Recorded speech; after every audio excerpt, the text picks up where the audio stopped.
This is the NFL on CBS. We join you today from Indianapolis, the Bills and the Colts.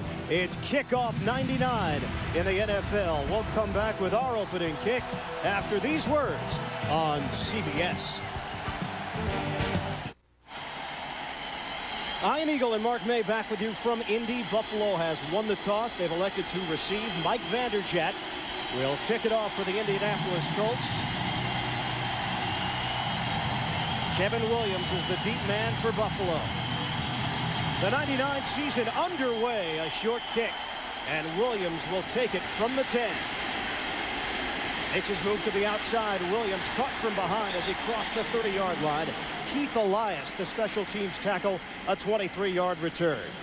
Doug Flutie, 1998 was a year of validation.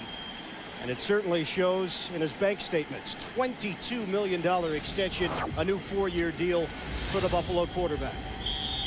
Doug had a tremendous year last year, and I think he really recharged this offense. Once he finally got in the game, he opened up the offense for Eric Moulds, got him the ball right away, and now they have one of the most potent offenses in the NFL. Double tight end set to start out for Buffalo. First play from scrimmage. Thurman Thomas in the backfield off of play action. Flutie puts it in the air, and Thomas gets licked. Tyrone Poole, what a way to start the 99 season for the Colts. And Thomas is shaken up. And that's the little guy, Tyrone Poole, only 5'8", and he's usually a coverage guy, but what a stick he puts on Thurman Thomas. Outstanding defense, timed it to a T, came up, stuck his shoulder right in there, picture perfect hit by the little man, Tyrone Poole. This is how you're coached to do it. He's right there, stick his shoulder and his head right in there. Nice jarring hit by Tyrone Poole. And Thomas is feeling the effects now in his 12th year out of Oklahoma State. A future Hall of Famer, and not the way he envisioned the 99 season starting. And Doug Flutie's really not his friend, Thurman Thomas putting that ball up there with his back turned. He opened his back up and exposed him to a big hit. Here his back's turned. He lunges for the ball. He has no idea where Tyrone Poole is, and he just gets his jaw knocked. And Mark, bigger picture. As Doug Flutie looks on, this Buffalo team is thin at running back to begin with. And they only have 4 running backs, a fullback, Sam Gash, a fullback halfback in Jonathan Linton, Antoine Smith, the starting running back, and Thurman Thomas. Most teams in the NFL carry 5 to 6 because the running back is the guy that plays special teams for the teams, but both of these teams very thin. 4 for Buffalo and only 3 for the Indianapolis Colts. Thomas still lying on his back as head coach Wade Phillips looks on from the sideline, and a rather inauspicious way to start your season. We'll come back with more from Indy. Colts and Bills just underway as Thomas took a lick from Poole here on CBS.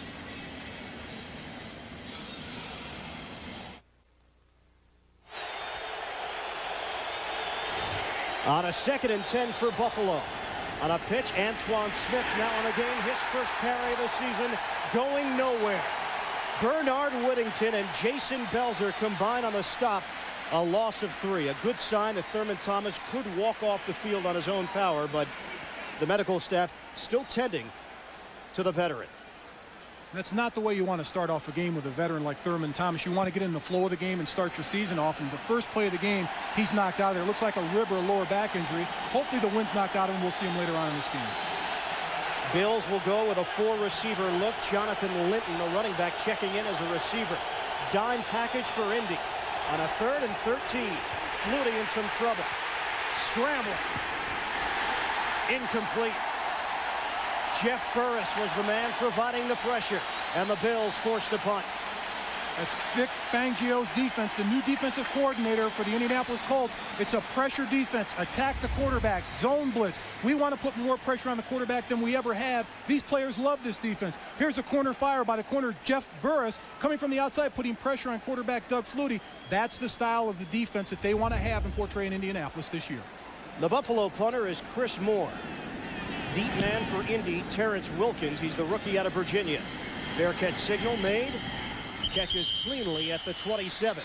And that's where the Colts will have it following the 44-yard punt from Moore. Peyton Manning. No, he didn't get the victories that he was looking for in his rookie season, but he certainly got the numbers. He set all the major rookie passing records last year. And maybe the biggest thing that stood out for Manning, he was the only quarterback in the NFL to take every snap last season. It's a testament to his toughness. Thurman Thomas now will take a stroll into the locker room. Early stages first quarter. Double tight end set for the Colts to open play. Their first play from scrimmage here in 99. On a give, Edgerrin James, his first NFL carry, as he makes his way to the 30-yard line. John Holisek making the tackle. Indianapolis offense, young offensive line and some changes as Larry Moore steps in for Jay Lewinberg. The veteran was let go in the preseason. Backs and receivers, Edgerrin James. First NFL action here tonight, joined by Green, Harrison, and E.G. Green, beating out Jerome Pathan for the other wideout spot. Ken Dilger is the starting tight end. 2-yard pickup for James on his first carry. He'll get another. And not much to work with as he gets to the line of scrimmage. John Holisek again there to greet him. The Buffalo defense, well, the Bills very happy with their defensive effort of a year ago. Really no changes to speak of. Bruce Smith, Ted Washington, Phil Hansen on that defensive line in the 3-4. Linebackers, Northern, Coward, Holisek, and Sam Rogers. And in the secondary, Ken Irvin, Henry Jones, Kurt Schultz, and Thomas Smith. 3rd and 8. A 3-receiver set. Manning will operate out of the shotgun. Manning has time. Throwing. Complete. E.G. Green, a first down catch. 11-yard pickup. They'll move the chains.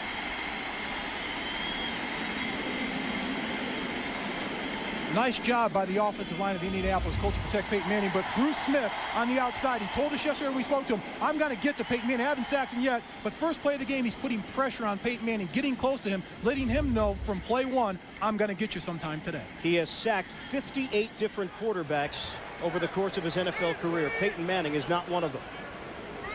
Still early first quarter. Colts, first offensive possession.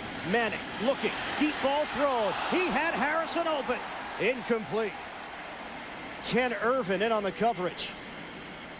And that's a play that they've worked on from day one in training camp, the play action pass, and you've got a back like Edgerrin James. The safeties have to bite. The safeties bite on Edgerrin James. That opens it up. One-on-one on the outside for Marvin Harrison. He beats his man downfield, but the ball's just overthrown and out of his reach. Line of scrimmage is the 41-yard line. And a 2nd and 10 for the Colts. Once again, a double tight end set with Dilger and Pollard. James in the backfield. Long count for Manning. On a handoff, James trying to bounce it to the outside, and the Bills were ready. John Holisek was the first man there, and a host of tacklers, including Sam Rogers, finished him off for a loss of 3. Eyeing the teams early in this game, John Holisek has the number of Edgerrin James. He's been all over Edgerrin James this first series or two. And right here, he blitzes up the middle, stuffs the guard, gets by the guard, and just grabs Edgerrin James by the feet. But the host of the Buffalo Bills defense surrounding Edgerrin James. I talked to defensive coordinator Ted Cottrell this week. He said, we want to surround him and make sure we've got 3 or 4 Buffalo Bill jerseys around him at all times. And Holisek really making a name for himself. He replaced Chris Spielman in the lineup after his injury. And Holisek has done the job. Bills have not skipped a beat. We'll see our first flag of the day. A lot of movement on that line. Our referee is Ron Blum. Encroachment, 75 defense. 5 yards, repeat 3rd down. Marcellus Wiley. And here's Marcellus Wiley right there. He'll get a little early jump. Defensive tackle next to him move. That's probably what caught him off guard, but you've got to concentrate. Defensive lineman, all you have to do is watch the ball. On a 3rd and 9. Shotgun formation for Manning. Smith might have moved early, and Manning goes down. That would be the first ever sack that Smith has had on Manning, but he got a heck of a jump. I think at the end of that play, Bruce Smith didn't care. He wanted a taste of Peyton Manning to let him know right away that he's going to be in his face all day, regardless if he jumps off sides or not. He wanted to get a hit on Peyton Manning. 78 defense, offside, unabated to the quarterback. 5 yards, repeat 3rd down. And that's just a little intimidation by Bruce Smith. Of course, there he is right there in the screen, jumps off sides. He can pull up now because he knows he's early. But hey, KG veteran, I'm going to let this young quarterback know that I'm going to be around him the entire afternoon. He is going against 3rd-year pro Tarek Glenn today, and Smith had some praise for Glenn when we spoke with him yesterday. called him one of the best young left tackles in the NFL. On a 3rd and 4 following the penalty. Once again out of the shotgun. Manning has time and connects. Marvin Harrison into Buffalo territory, and another Colts first down. 10-yard hookup. Nice pitch and catch by quarterback Peyton Manning and Marvin Harrison, but in his face again, Bruce Smith. He wants a taste of Peyton Manning, but it was a wonderful curl route on the outside by Marvin Harrison. These two guys have known each other the last 2 years. They played pitch and catch every day. If Peyton Manning feels any pressure right here, Bruce Smith, he's going to look to Marvin Harrison, and he's wide open for the first down. Harrison missed the last 4 games of last season with a separated shoulder. He was on his way to having a Pro Bowl caliber year. Now in his 4th season out of Syracuse. Little dump off. Edgerrin James trying to create after the catch. Stumbling a bit. And once again, Buffalo in pursuit, able to handle him. Henry Jones and John Holisek combining on the tackle. No gain on the play. Edgerrin James, when we spoke with him yesterday, Ian, he told us, this is just football. I'm not intimidated by this. This is the NFL. Hey, this isn't that hard. But I think he's getting a taste of the real NFL season. This isn't preseason. This is the real NFL with Bruce Smith, Ted Washington and company teaching the rookie a lesson right off the bat. Well, James told us he does not want to be compared to Ricky Williams, the Heisman Trophy winner, who was selected just after him by the New Orleans Saints. He wants to be compared to the Terrell Davises, the Jamal Andersons. Some major words for a man that has yet to appear in his first NFL game. James trying to find an opening, able to accelerate to the 40-yard line of Buffalo. Once again, it's Holisek, this time collaborating with Sam Rogers. And a 4-yard pickup on 2nd down, setting up 3rd and 6. With Edgerrin James, a lot of people in the Indianapolis community, when they had their pick for running back, they thought for sure they were going to take the Heisman Trophy winner, Ricky Williams. But talking with Bill Polian, he said he fits our offense much better. He does more things. He can catch the ball out of the backfield. He just fits the Indianapolis Colts better. And we think in the long term, he's had half as many carries as Ricky Williams in college. He'll last longer. And then the added pressure of replacing a guy in Marshall Faulk who was very successful here in Indy. Absolutely. 9th play of the drive for the Colts. No score here in the first with 8:45 remaining. Manning throwing incomplete. He was looking for E.G. Green. And now the Colts face a 4th down. Peyton Manning's not happy with the decision of throwing the ball there. He tried to thread the needle, but there are too many defenders around his wide receiver, E.G. Green. Jim Mora, the oldest head coach in the NFL at the age of 64, his 2nd year at the helm of the Indianapolis Colts, 13th year overall as a head coach in the NFL, having spent so much time in New Orleans. Hunter Smith, rookie punter and a right-footed punter, something we'll talk about a little bit later on. Kevin Williams waiting. It will take a bounce and a roll towards the sideline, and the Colts able to pin the Bills back, put a flag on the play. Radcliffe Thomas was able to come up with the football inside the 10-yard line. We'll see what the flag indicates. Holding 83 of the kicking team. 10 yards, repeat 4th down. So the snapper, Bradford Banta, gets caught on his first snap of the season. Wade Phillips had to replace a legend in Buffalo, Marv Levy, and I think he certainly did the job. 10 and 6 in his first year. Bills were truly a surprise in 1998. They were. He had a fabulous season last year. But looking at that picture of Wade Phillips compared to last year, I talked to Wade yesterday. He's dropped about 40 pounds. He's in excellent shape. But what he did for the Buffalo Bills last year after starting off 0-3 and getting that team to the playoffs was a magnificent coaching job. Hunter Smith, first right-footed punter that the Colts have had since 1982. Ron Stark and Chris Gardocki were both left-footed punters. Another good punt by Smith, but this time it will roll into the end zone. And a touchback for Buffalo. We'll step aside with 8:20 remaining. First quarter, no score. Bills and Colts on CBS. The NFL on CBS is sponsored by Southwest Airlines, proud sponsor of the NFL and official airline of the Super Bowl. Budweiser, guaranteed fresh with our exclusive Born On Day. And by Honda, best on earth. We're at the RCA Dome in Indianapolis, first quarter, 8:20 to play. The Bills and Colts are scoreless. Buffalo's second possession of the afternoon. First one was a strange one. Thurman Thomas took a shot from Tyrone Poole. He was forced to the locker room.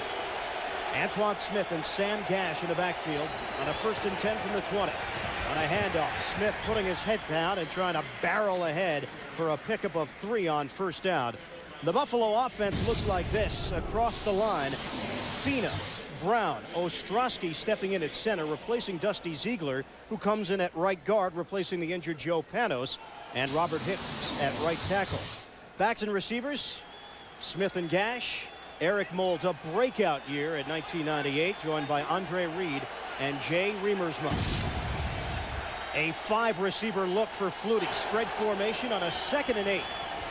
Quick throw caught by Moulds, but a modest gain on 2nd down. Moulds with a terrific grab with his left hand to bring that one in. A pickup of 5. Indianapolis defense, well, the Colts, with their president Bill Polian and head coach Jim Moore, decided that's where changes had to be made. They bring in free agents Chad Bratsky and Sean King. Bernard Whittington replaces Tony McCoy in the starting lineup. Linebackers may be an area of concern, but they do have the veteran leadership of Cornelius Bennett. And in the secondary, Burris, Cota, Belzer, and Poole. 3rd and 3. 5 receivers for Flutie to work with. Out of the shotgun. Colts showing blitz. Flags come down and the play never gets off. John Fina, the left tackle, got an early jump for the Buffalo Bills. If you're playing on the road in the Dome, you have to concentrate. You have to go with what you're taught and don't try to get an early jump. False start, 70 offense, 5 yards, repeat 3rd down. There's big John Fina on the outside, the left tackle for the Buffalo Bills. Right in there, you'll see him get the early jump to try to get back position. And it's tough for the offensive line. They're going to be matched up one-on-one because they're going to go after Doug Flutie across the board when they get in the empty backfield. That means each man has to hold up against the defender one-on-one up front. 3rd penalty on the Bills. It moves them back to the 22-yard line. 3 receivers set. On a 3rd and 8, Flutie, pump fake, under some heat. Flutie throwing sideline to Eric Moulds, shy of the 1st down marker. Moulds brought it in. Ellis Johnson applied the pressure in the backfield. A 7-yard pickup, but the Bills will punt. And they come with a zone blitz from the inside and the outside. Buffalo does not pick this up. Doug Flutie does a masterful job of ducking under the rush of Ellis Johnson and rolling to the outside. But everyone in the house, everyone on this Colt defense knows when he gets pressured and rolls out of the pocket, he's going to look for Eric Moulds. So we see Chris Moore for the 2nd time. And Terrence Wilkins, the return man. A high punt. Wilkins moving forward. He will allow it to bounce. It takes a Colts roll. Great field position for Indianapolis at their own 49-yard line. Colts on the offensive end when we come back to Indy after these words.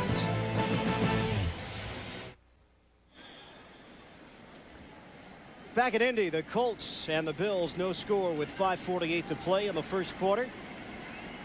Oh, my kind of guys. Those guys would be great hogs in the offensive line. Look at them. Eat, lick, eat, lick. If you're curious where Mark May would be if he wasn't a broadcaster, that's pretty much it. That's me. I'm all over that. On a play action, Manning. Deep ball has a man wide open. E.G. Green down the sideline, makes a move into the end zone. Just shy. They will spot it at the 1. A 50-yard pass play. Manning to Green. The Bills defense was completely lost. And it's all set up by the play-action fake to running back Edgerrin James. The entire defensive secondary bid on it. They flooded the side with 2 wide receivers. Both Marvin Harrison and E.G. Green are wide open. Nobody's out there. The Bills, stupefied. They all went after the fake by James on 1st down, but Peyton Manning carried out this fake masterfully. Shoulders down, back in the pocket, and threw the ball on a dead strike down the field of play. 3 tight ends set on a 1st and goal. Colts trying to strike first. Handoff. James, 2nd effort. And the Bills just closing in on James as he tried to propel himself towards the end zone. And that's an eye-opener for a young running back. In college, you can get away with muscling over guys and being high. But your technique in the NFL, if that crease isn't there, you've got to lower those shoulders, get down low, and bull your way into the end zone. No gain on 1st down. It will be 2nd and goal. James, 5 carries, just 2 yards. Welcome to the NFL.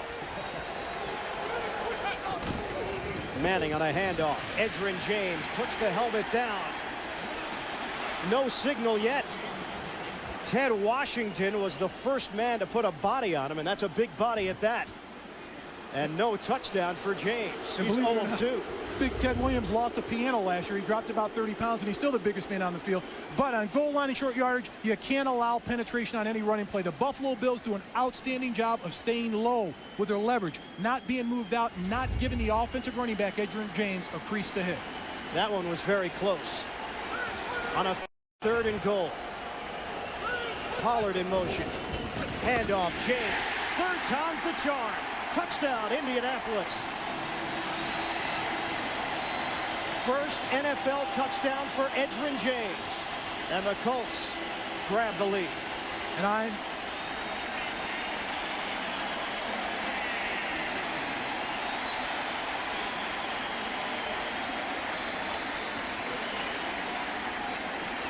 And what I like most about this play, 3rd down, they didn't give up. 1st down, they tried to slam it in, it didn't work. 2nd down, they tried to slam it in, it didn't work. This breeds confidence in the entire offense. Hey, I'm trusting the guys up front. Find us a hole, slam it into the end zone. This team's raring to go.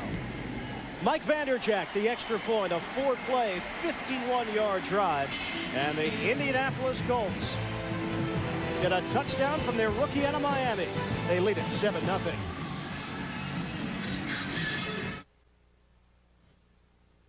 The NFL on CBS is sponsored by Agilent Technologies, dreams made real, and by Blue from American Express.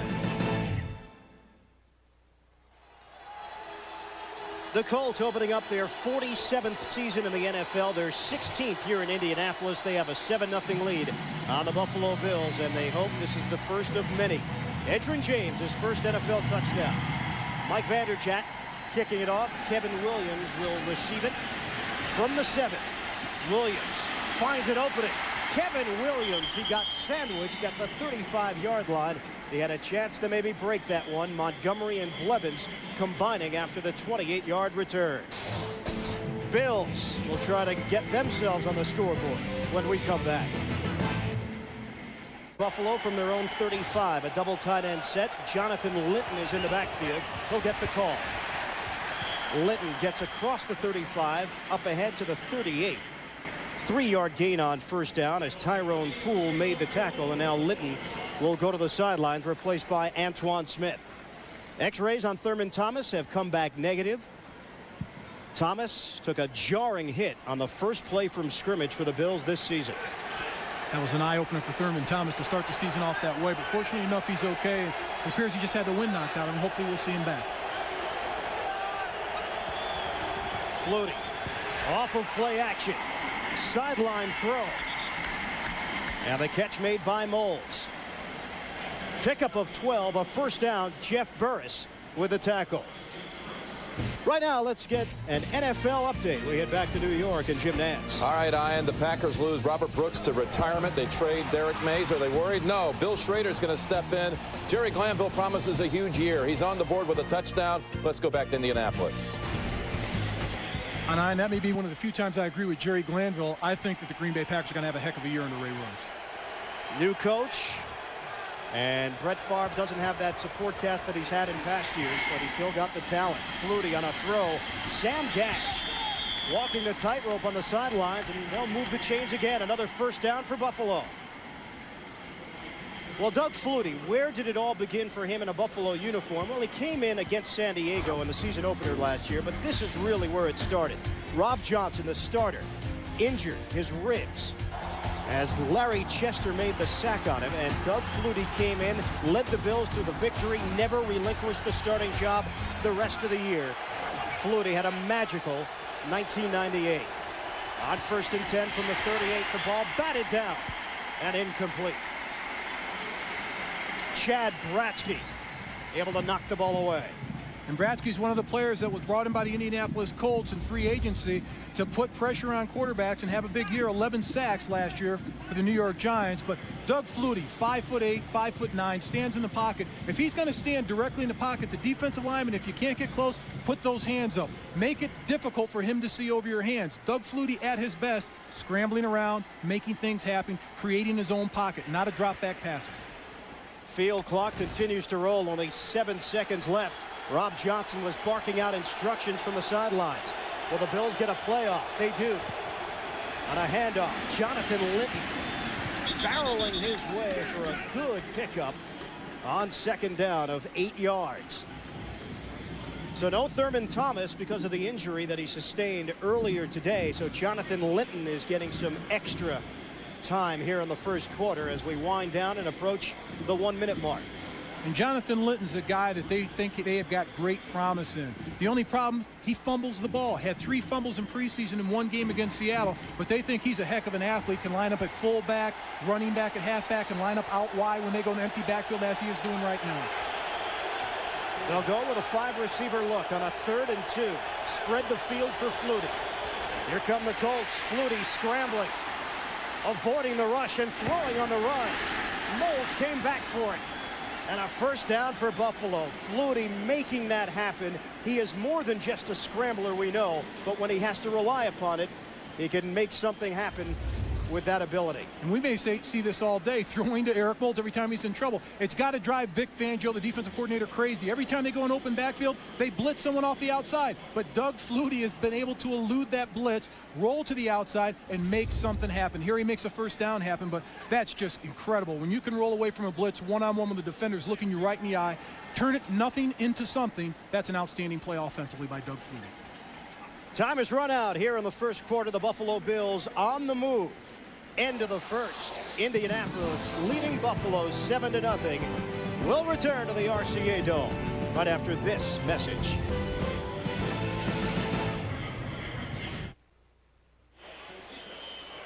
Start of the second quarter here in Indianapolis. The Colts leading the Bills 7-0. Coming up next, the U.S. Open men's final. Number 2 seed Andre Agassi taking on 7th-seeded Todd Martin. That's coming up right here on CBS. Bills are in business. A 1st and 10 at the Indy 23. Here's Flutie stepping up and throwing, lofting towards the end zone, nearly intercepted. Molds the intended man. Tyrone Poole knocked the ball up in the air. And the Colts almost had a pick. These are the type of plays that the Colts defense didn't get last year from their cornerbacks Tyrone Poole and Jeff Burris. Now they're getting a rush by the defensive line. They can go out there and play one-on-one with the wide receivers and take a chance. But an outstanding effort by Tyrone Poole of coming back on that ball and knocking it away. Flutie has had pressure to deal with all day, but the Colts just can't seem to bring him down. Smith and Gash in the backfield on a 2nd and 10. On the draw, Antoine Smith spinning nowhere. Ellis Johnson. A loss of 2. And that's interesting to see. Sam Gash is the lead blocker coming out of the backfield. He just whiffed the linebacker right in front of him and went past him. That's why running back Antoine Smith had no chance of making a play. Here he is right here. He's going to fill this hole, and he's not going to touch the penetrator. Right there, he's right in front of him. Ellis Johnson, hit the first off-color jersey in front of you. Knock it out of the way. Don't let anybody get by you. He actually blocked John Fina in the back, his own guy. And he's one of the best in the NFL coming out of the backfield blocking. On a 3rd and 12, Colts crowd the line. Here they come. Flutie. Safety valve is Jonathan Linton. Wow. Able to cross the 20-yard line, but shy of the first down. I'm amazed with Doug Flutie. 2, 3, 4 defenders right in his face. He finds a way to get rid of the ball. They're going to blitz Doug Flutie. Tyrone Poole comes off the edge. They're going to make sure they put pressure on him with corners, with safeties. Right here, right in his face, there's Jeff Burris. There's Bradsky right in his face. What's he do? Gets rid of it, dumps it off to a safety valve, and picks up positive yardage. Field goal attempt for Steve Christie, 36 yards. Christie. He bangs it through. And Buffalo scores their first points of the young season. 7-3, Indianapolis with a lead in the second.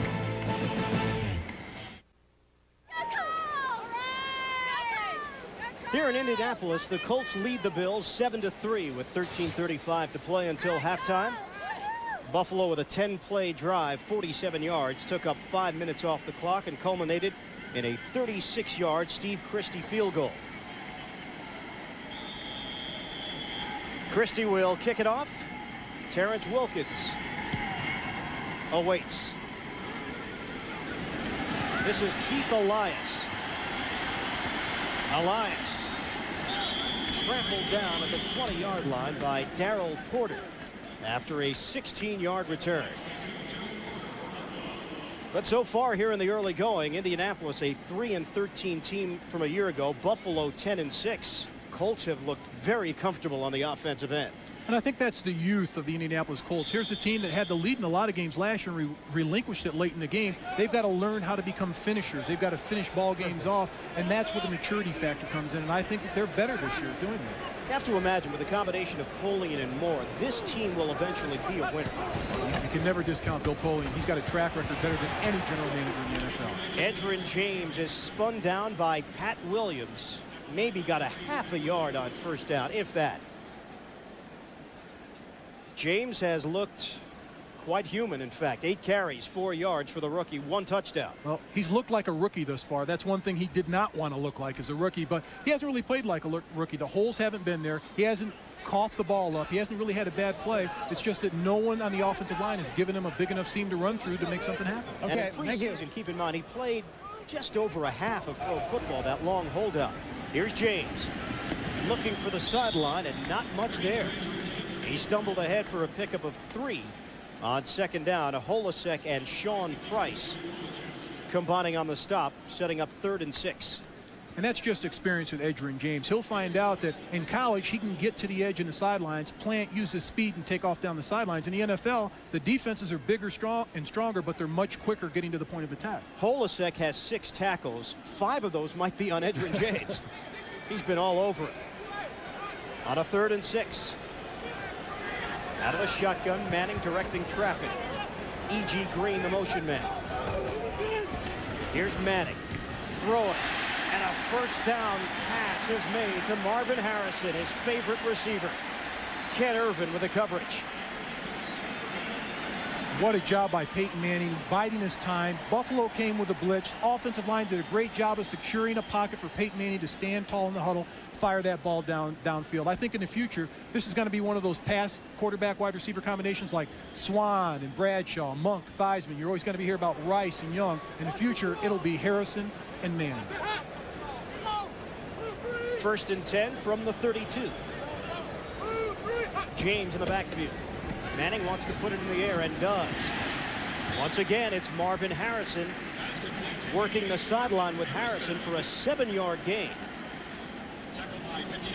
They're doing it with relative ease, Mark. And this is how they practice. Every day at practice, they grab a football, play pitch and catch with one another every day at practice, so they know each other so well. Each's little nuances, they know where to put the ball. If I'm on an out pattern, what they did in the offseason, they took every play, 1 play a day against every defensive coverage and worked on it and broke it down. That's why they're so familiar with one another. 3 receptions already for Harrison, 24 yards and a 2nd and 3. On the give, Edgerrin James didn't have a hole to work with and nothing developed for him. Phil Hansen got him down low. You know, one thing about Marshall Faulk was a situation like that, Faulk might backtrack and try to go in an entirely different direction. Sometimes he'd lose 4 or 5 yards. Every now and again, Faulk could bust one for 25 or 30, make something out of nothing. They believe James has that kind of ability. But he won't hurt this team as Marshall Faulk did in the past. He'll always try to get positive yardage with a positive lean. Buffalo in the dime package. Dilger in motion. On a 3rd and 3. Shotgun formation for Manning. Manning under some pressure. Threw into some traffic, and it's incomplete. Jerome Pathan, the intended receiver. Thomas Smith denied him. Not only the hit by Thomas Smith, the hit that Peyton Manning takes in the huddle. He just gets slobber-knocked on the outside. The pressure coming from the outside right there. Boom. Gabe Northern in his face, getting down and dirty with him. Bruce Smith putting pressure on him. Peyton Manning's got to stand tall in that huddle, and he did, and that's a sign of a good quarterback. Taking a hit like that, not running away from it, standing tall in the huddle. The punt from Hunter Smith. Kevin Williams forced to retreat inside his own 10. Here's Williams looking for the sideline. Walking the tightrope, and Williams had a chance. He was out of bounds. Flag down on the play. 53-yard punt, a 24-yard return. But this one will work against Indianapolis. 52 of the kicking team illegally downfield. The penalty is declined. First down, Buffalo. Timeout. Bills like their field position. It's the 35-yard line. Buffalo trailing Indy 7-3. The NFL on CBS is sponsored by Volkswagen. On the road of life, there are passengers and there are drivers. The U.S. Navy, let the journey begin. And by Original Cools, expect more from an original.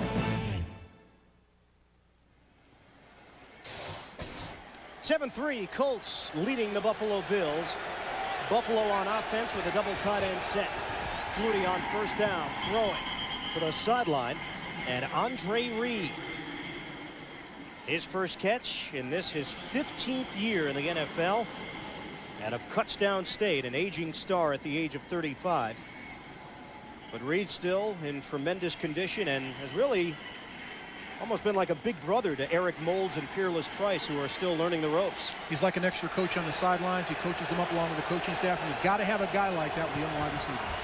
On 2nd and 3, working the other sideline, Eric Moulds trying to break free of the tackle from Tyrone Poole. And a first down for Buffalo into Colts territory, 20-yard hookup. Now this isn't a play that's in the playbook. This is a play because these two work with each other at practice, go out early, spend time with one another, and this is not a route pattern. All of a sudden the ball's thrown behind Eric Moulds. He goes out on the pattern, he turns in the air, comes back on the football, makes the reception. That's something that's not a 9 route, a 7 route, a flare route. That's something that, hey, Doug Flutie, Eric Moulds, that's between those two players. And Moulds is picking up where he left off last season, a Pro Bowl campaign. 5 catches, 51 yards today. On a 1st and 10 from the 37. Batted down. Flutie could not get it over Andre Royal. You see the scores. New England has taken the lead on the Jets. Oakland, surprisingly, in front of Green Bay. Week 1 of the National Football League's regular season. Here in Indianapolis, it's the Colts 7, Bills 3. Clock is stopped with 8:58 to play in the second quarter. So far in this game, I really like the way the Colts defense has changed over last year. They're attacking, trying to make something happen defensively. We have seen virtually no running game whatsoever from either team. This is a 2nd and 10. Here's a pitch for Linton trying to cut it back. Jonathan Linton just shy of the 30-yard line as he gained 7 on 2nd down. Chad Cota, free agent pickup from Carolina, making the stop, the strong safety. And that's a real nice job by Jonathan Linton of running the football. Staying where he's supposed to stay, looking at his reads. There's nothing to the outside. He cuts it back to the inside. He's a 250-pounder with sweet feet. Nice job by Linton. That 238, he's well over that. He's closer to 250. This will be 3rd and 3 from the 30. Antoine Smith now in the backfield. Reed the motion man. Here's Flutie. Dumping one off. It's Smith making the first down catch and then some. Forced out of bounds inside the 25-yard line. Cornelius Bennett, the former Bill, chased him down. A 9-yard pickup. Linton in the backfield for Buffalo. On a 1st and 10 from the 21 of Indy. Handoff, Linton.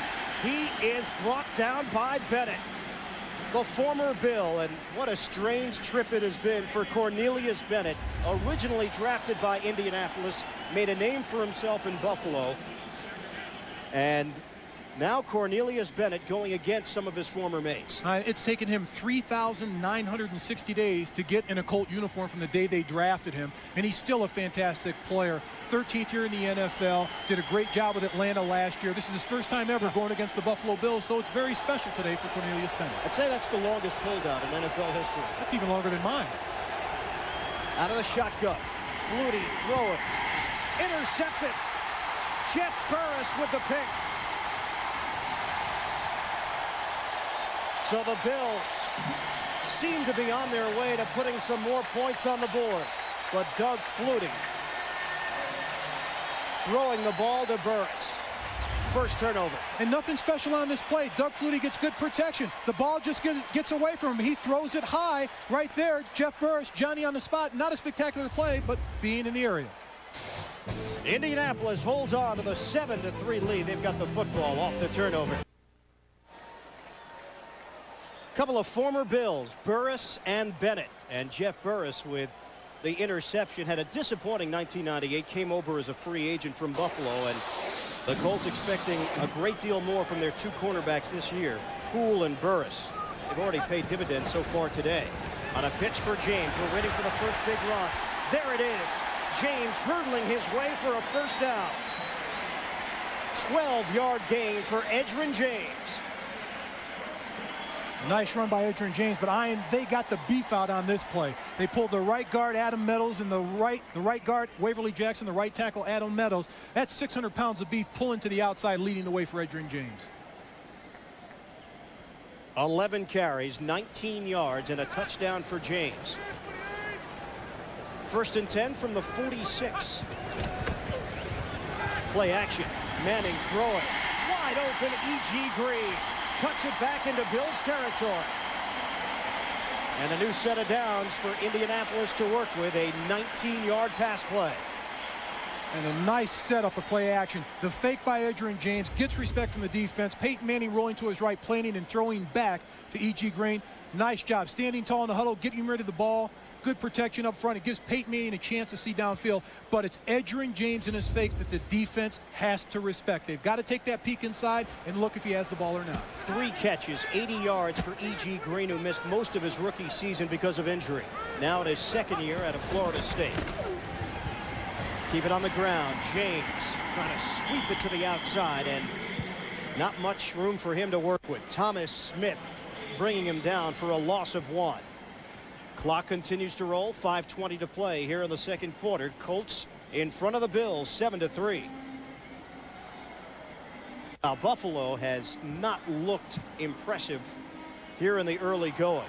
Looks like they really haven't gotten out of their preseason mold. Like they're just ready for somebody to make a play. Somebody has to make a play for them. Remember, they started the 98 season 0-3, then won 7 of their next 8. Second and 11. 3 receiver look with Pathan now on the field for Indy. Long count for Manning. On a pump fake, Manning throwing, looking for it all. E.G. Green. He was brought down by Ken Irvin. A 27-yard hookup, and Green goes over 100 yards on the day. And what a nice touch by Peyton Manning. He calls an audible at the line of scrimmage. Pump fake to the left to get him the bite on it. Then he looks right down the middle. Right there for E.G. Green, wide open for the first down. But it's Peyton Manning going to the line of scrimmage. He told us yesterday, they're going to have some check with me packages. That was a check with me. They had a run on, checked it off to a pass. Take a look at that. E.G. Green had 177 yards total last year. He's got 107 in the first half of the first game this year. Handoff. James with a burst of speed up the middle. Edgerrin James down inside the 5. Ted Washington and Sam Rogers collaborating on the stop. He's got incredible acceleration. When he plants that foot and takes off in the hole, that's the quickest I've seen for a big running back in an awful long time. You know, we were here last year for Peyton Manning's debut against the Miami Dolphins. He looks like a different guy, Manning, 1 year later. He's in control now. The lights come on. He knows the entire offense, what everybody's doing, and he's in command. They flood the left side. Now with Harrison in motion. On a rollout. Manning looking in some trouble. Throws. Incomplete. E.G. Green was in the end zone. Manning couldn't find him. It'll be 3rd and goal. He just threw that ball away, and that's a mark of maturity on Peyton Manning. Not trying to force it, not trying to make something happen. You've got good field position. Hey, throw the ball away. What I like about Peyton Manning, a lot of people don't believe that he can do this. He's got tremendous feet. He can roll right, roll left, throw on the run, rolling left. That's outstanding for a big guy like Peyton Manning at the quarterback position. Coming up, NASDAQ halftime report. Jim Nantz, Craig James, Randy Cross, Jerry Glanville will get you caught up on all the scores and highlights, plus a report on the U.S. Open men's final. Agassi and Martin, all coming up. The NASDAQ halftime report. On 3rd and goal, Colts with a 7-3 lead, looking for more.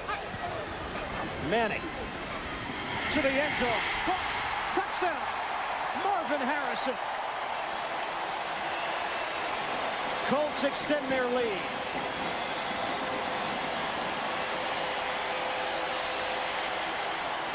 And Peyton Manning had some mustard on that pass. He zapped that pass in there only where his wide receiver could get that football.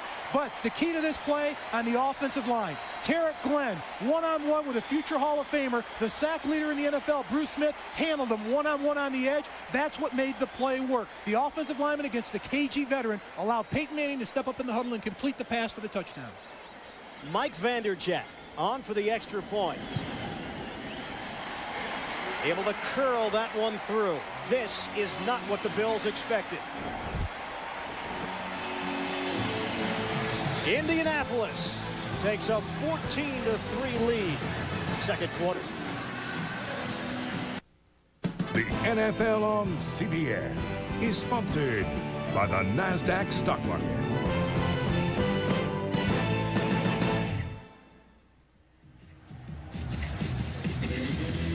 The Colts take advantage of a Buffalo turnover, and they put another 7 on the board. 14-3, Indianapolis in front of Buffalo. The touchdown, Peyton Manning to Marvin Harrison.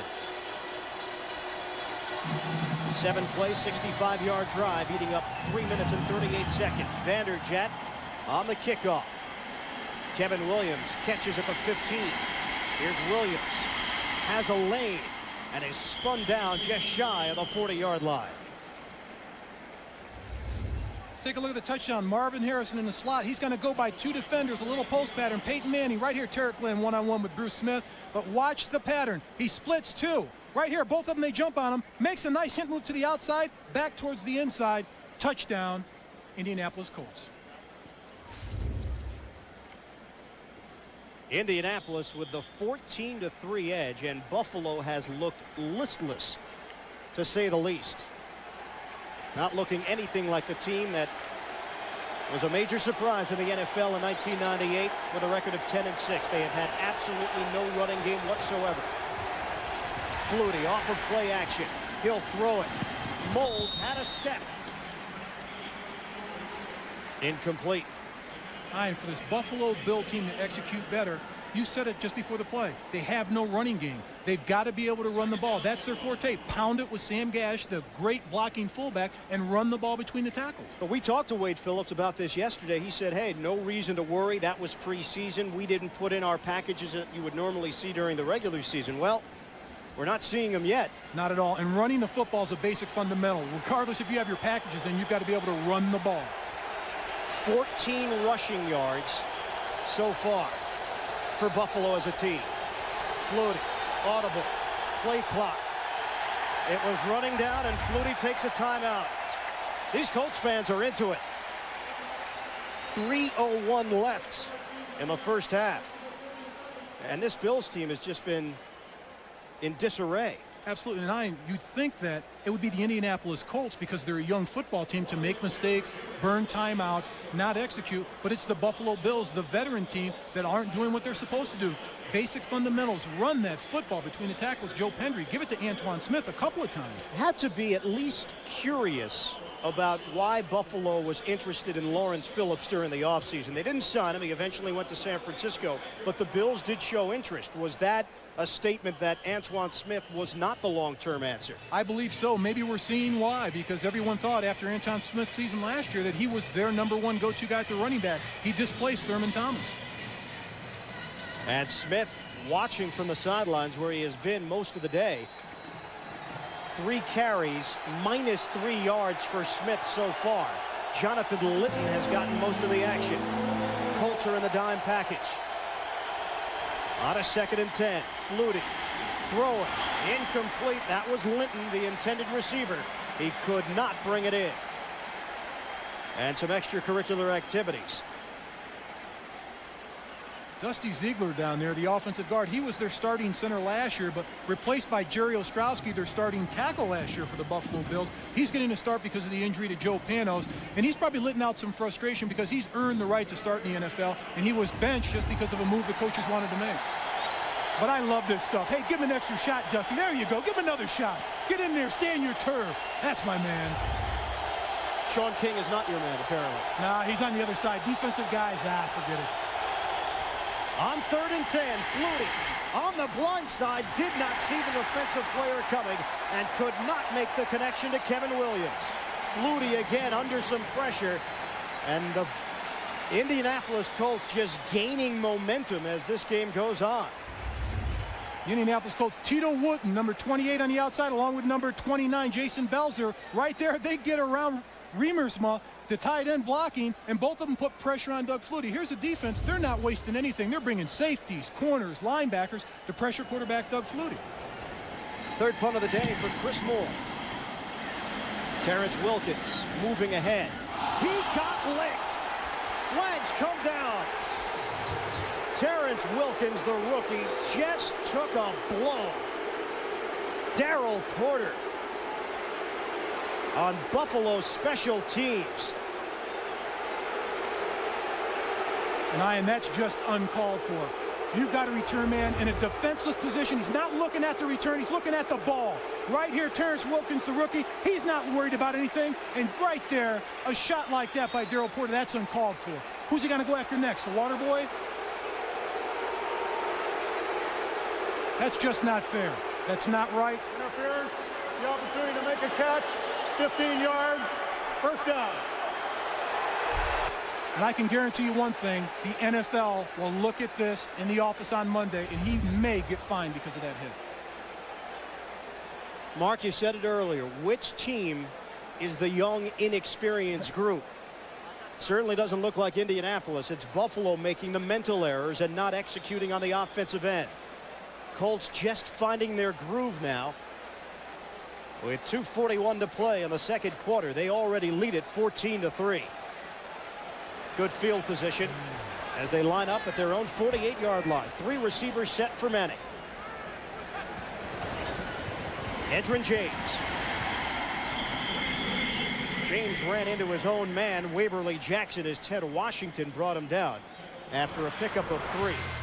Thursday, September 23rd on CBS, the creator of Ally McBeal and the practice is checking into Chicago Hope.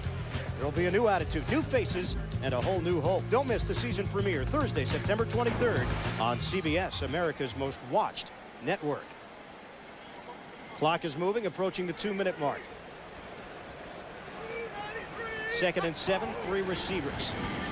Manning throwing on a slant. Marvin Harrison, the intended man, incomplete. It was too low. So Terrence Wilkins, who took a jarring blow in his first NFL action. He's a rookie out of Virginia, made this team as a free agent. Might be hearing a buzz in that eardrum. Not only a buzz, it's one of those hits where I can remember taking hits like that. It's like, Ma, is that you on the sidelines in front of me? And the trainer's waving in front of your eyes. How many fingers do I have up? 2, and he's got 6. That's close enough. Put your helmet on and go back in. You break out some video. You never took a hit like that. That's funny. As the days go by and your NFL career becomes a distant memory. The older I get, the better I was. Exactly. Manning underneath the coverage to Jerome Pathan, but not nearly enough for a first down. They did get into Buffalo territory, but they hit the 2-minute warning. And they face a 4th down. A minute 58 to play. First half. Indianapolis with a 14-3 lead. Here at the RCA Dome, the Colts lead the Bills 14-3 as we inch closer to halftime. And coming up, the NASDAQ halftime report. Jim Nantz, Greg James, Randy Cross, and Jerry Glanville will get you caught up on all the scores and highlights around the NFL, plus a report on the U.S. Open. The men's final today right here on CBS between Andre Agassi and Todd Martin. That's all coming up. The NASDAQ halftime report. Wade Phillips' team has been overmatched here in the first half of action. They had the number 2 rushing offense in the AFC last year. It's been non-existent so far in the first half. Hunter Smith on a high punt. Kevin Williams will allow it to take a bounce.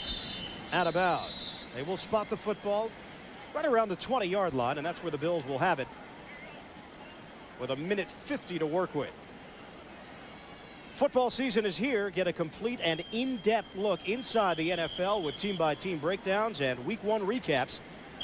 When you've got to know more on the NFL, you know where to go. Log on to cbs.sportsline.com. Well, the magic that was 1998 for Doug Flutie. This is a new year. Flutie often feels like he's got to prove himself every time he takes the football field, but he did say that this preseason was more relaxed for him. Not only that, I think defenses are starting to figure Doug Flutie out. That's why some are going to have success or better success against him this year. A 3-receiver look. Linton in the backfield. Bills are down 14-3. Trying to set up the screen. Litton could not bring it in cleanly. Ellis Johnson was there, as was Andre Royal.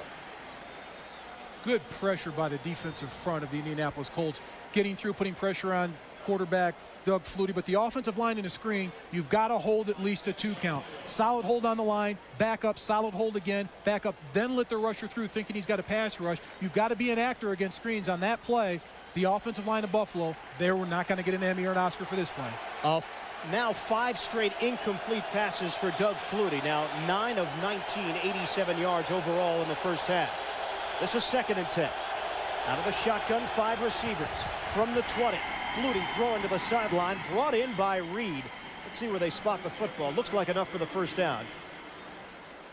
Yes, indeed. New set of downs for Buffalo as the clock continues to roll. 11-yard hookup. 1:30 and counting left in the second quarter. Bills trying to line up. Once again, 5 receivers. Flutie, quick throw underneath Eric Moulds. He'll create after the catch. Moulds cutting it back, trying to get down the sideline, and he's finally brought down in Indianapolis territory. 24-yard pass play. What a move by Eric Moulds. That's what we used to call a flu jockey. Flew right by him, right by his jockey. Right here, he'll catch the ball, makes a great move there, but here, the quickness, the speed, making moves, getting positive yardage. That's what I like about Eric Moulds. Once he touches the football, he's going towards the goal line. 6 catches, 76 yards for the Pro Bowler, Eric Moulds. Now a premier deep threat in the NFL. He exploded last year with 1,368 yards receiving. A new team record. He led the AFC in that category. Play clock winding down. Flutie gets it off in time. Flutie on a scramble. Flutie, tuck and run to the sideline, out of bounds.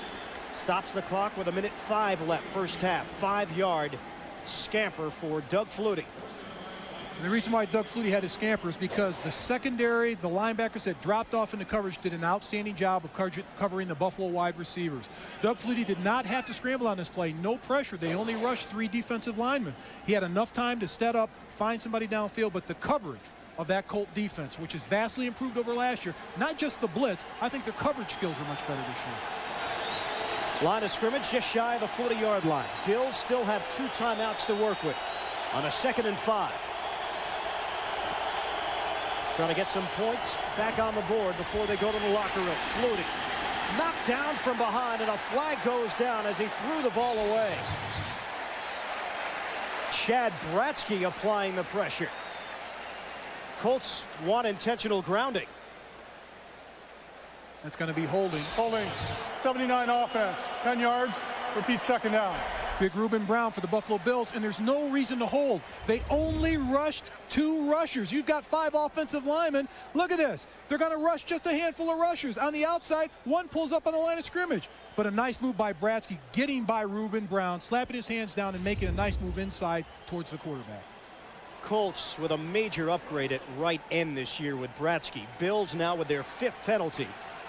And they'll back it up back into Buffalo territory. Bratsky had 11 sacks for the Giants last year, now earning more than $5 million a season as a member of the Colts. Flutie on 2nd and 15. On a scramble, sideline throw. Peerless Price came back for the football, and he makes the catch at the 30-yard line, a first down for Buffalo. Price, who was the recipient of 7 touchdown passes 2 years ago from Peyton Manning at Tennessee. We talked to Doug Flutie yesterday, and he told us that Peerless Price, not the fastest guy in the world, but he's learned from Andre Reed. Make precise routes. Make your point. Make your hint cut. Turn back. Look for the ball. That's what Peerless Price does, and I think he's going to be an excellent addition to this Buffalo offense over the course of time. Had a very impressive camp, and certainly Peyton Manning is familiar with the routes that Peerless Price runs. He's not too happy on the sidelines about that catch. It's not like he's cheering for his ex-teammate, Peerless Price. 24 seconds left. Second quarter. They'll change the clock now with 52 seconds left. 24 did seem rather strange. Indianapolis with a 14-3 lead on Buffalo. And just under a minute to play, first half. Now 1 timeout remaining for the Bills as they just used their 2nd. Jim Mora has to be happy with the effort that he has seen so far in the first half. Wade Phillips, I think he's feeling quite the opposite. And after talking to Jim Mora, I don't think he's ever happy. Yeah, good point. We asked him, do you feel like your team's improved? Nope. Same as last year. Have to wait till we find out on Sunday. It's a mystery. Well, Mora, your team has improved.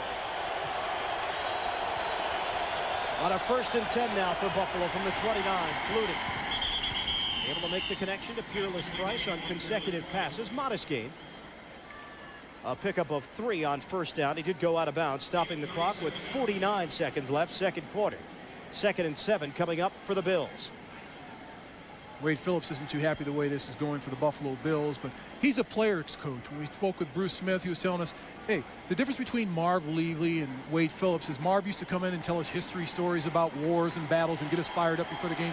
Wade's a people person. He'll go and he'll talk to everybody individually and just say, hey, do your job, guys. This is what we need you to do. And the players really like that because that communication is between player and coach. 2nd and 7 from the 26. Flutie again under some heat. Flutie will run it, looking for a block downfield, and he scoots out of bounds. After a 1st down run for Doug Flutie, 8-yard pickup, and the Bills are moving the football. They are now deep in Colts territory. And that's a wonderful job by Doug Flutie, looking downfield, asking for blocking help, pulling the ball down, and getting the 1st down for the Buffalo Bills. I don't think he really had to scramble. 4 rushers came. He had blockers. All he had to do was step up and find a receiver. Looks to me, thus far, Doug Flutie's trying to run more than hang in the pocket and throw a pass downfield. 2 rushes, 13 yards. Line of scrimmage is the 18-yard line. Linton in the backfield. 3 receivers set. Flutie. Heavy pressure to deal with, provided by Ellis Johnson. And a flag comes down. What a job by Ellis Johnson, splitting 2 offensive blockers, going right between them, getting to quarterback Doug Flutie. Once again, we'll hear from our umpire, or referee, Ron Blum.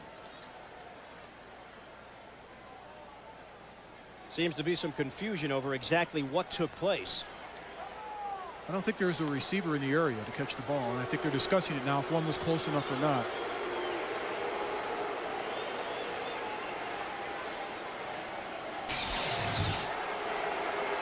He was talking to his back judge, Kirk Dornan. Holding, 97 defense, 5 yards, an automatic 1st down. Bennett shaking his head, saying there's no way that was me. He doesn't believe it. So now with 40 seconds to play here in the 1st half, the ball spotted inside the 15-yard line at the 13. Cornelius on the outside. We'll take a look. He's on Riemersma. Has his hands on him. Past 5 yards. That's close. That's very close. Not a catchable ball. The ball was deflected. 5 receivers. 6 defensive backs for the Colts. Here's Flutie. Deep drop. Sidearm throw. It's Riemersma. Flag comes down in the backfield as Riemersma made the catch at the 10.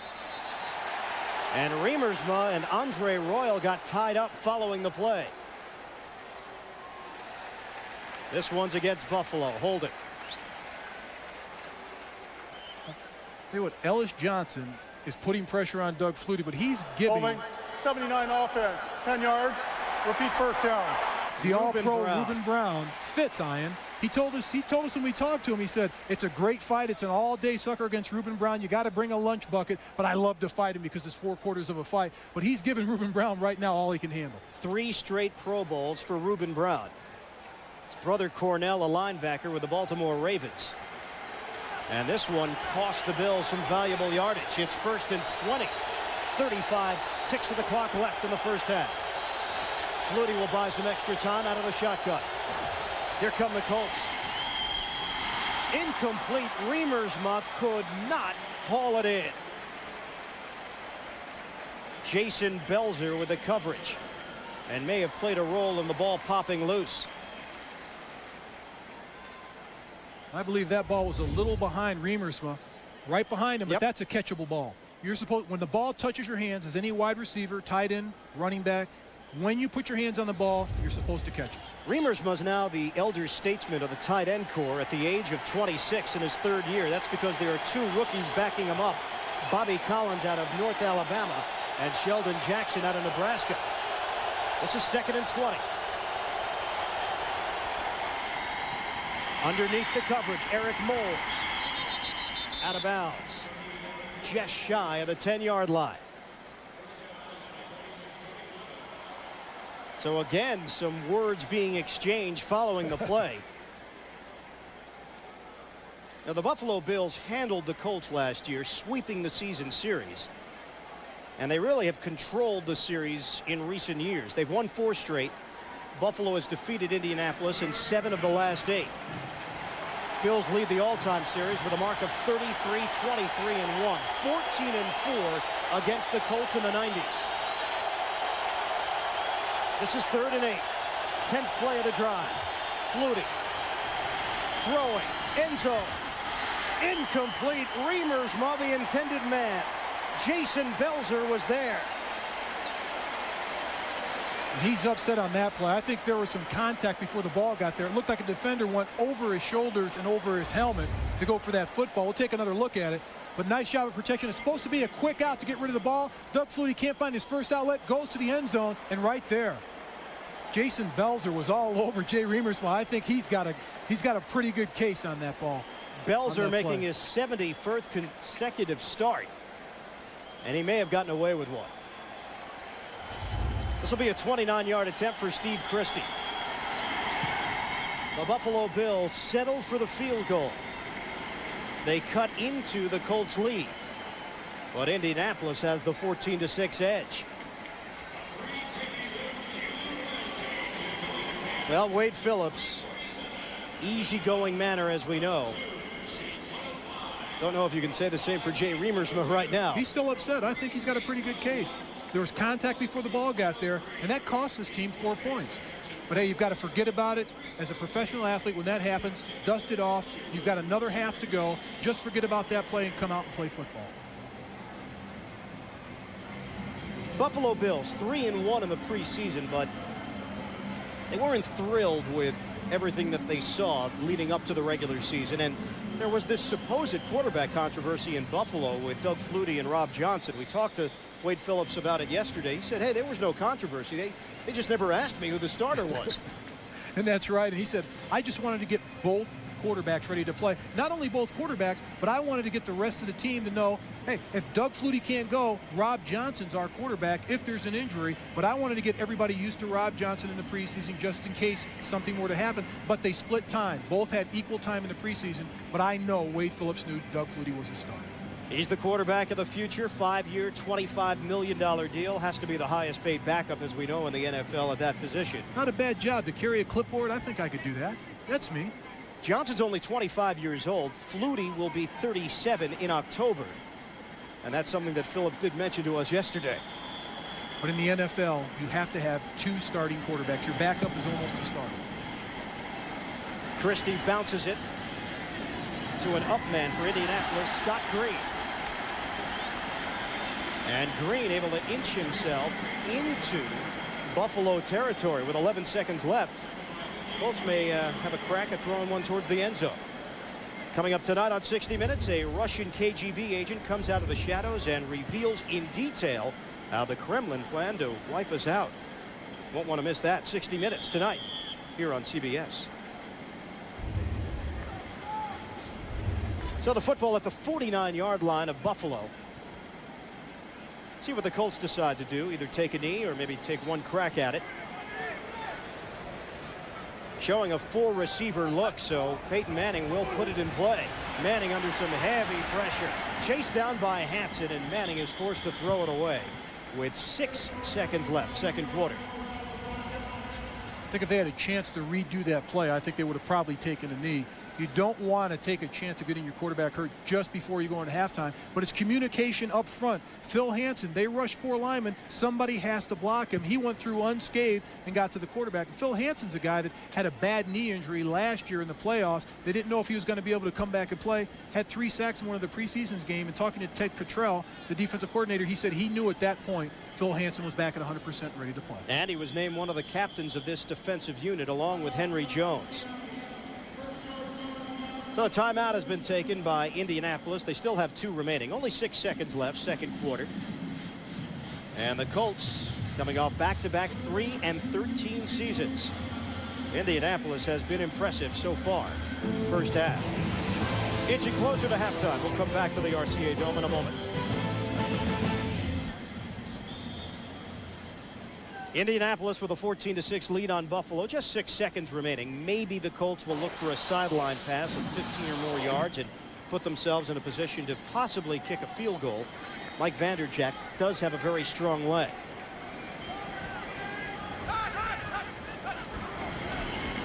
Manning has the protection on a rollout. This will be the final play, first half, airing it towards the end zone.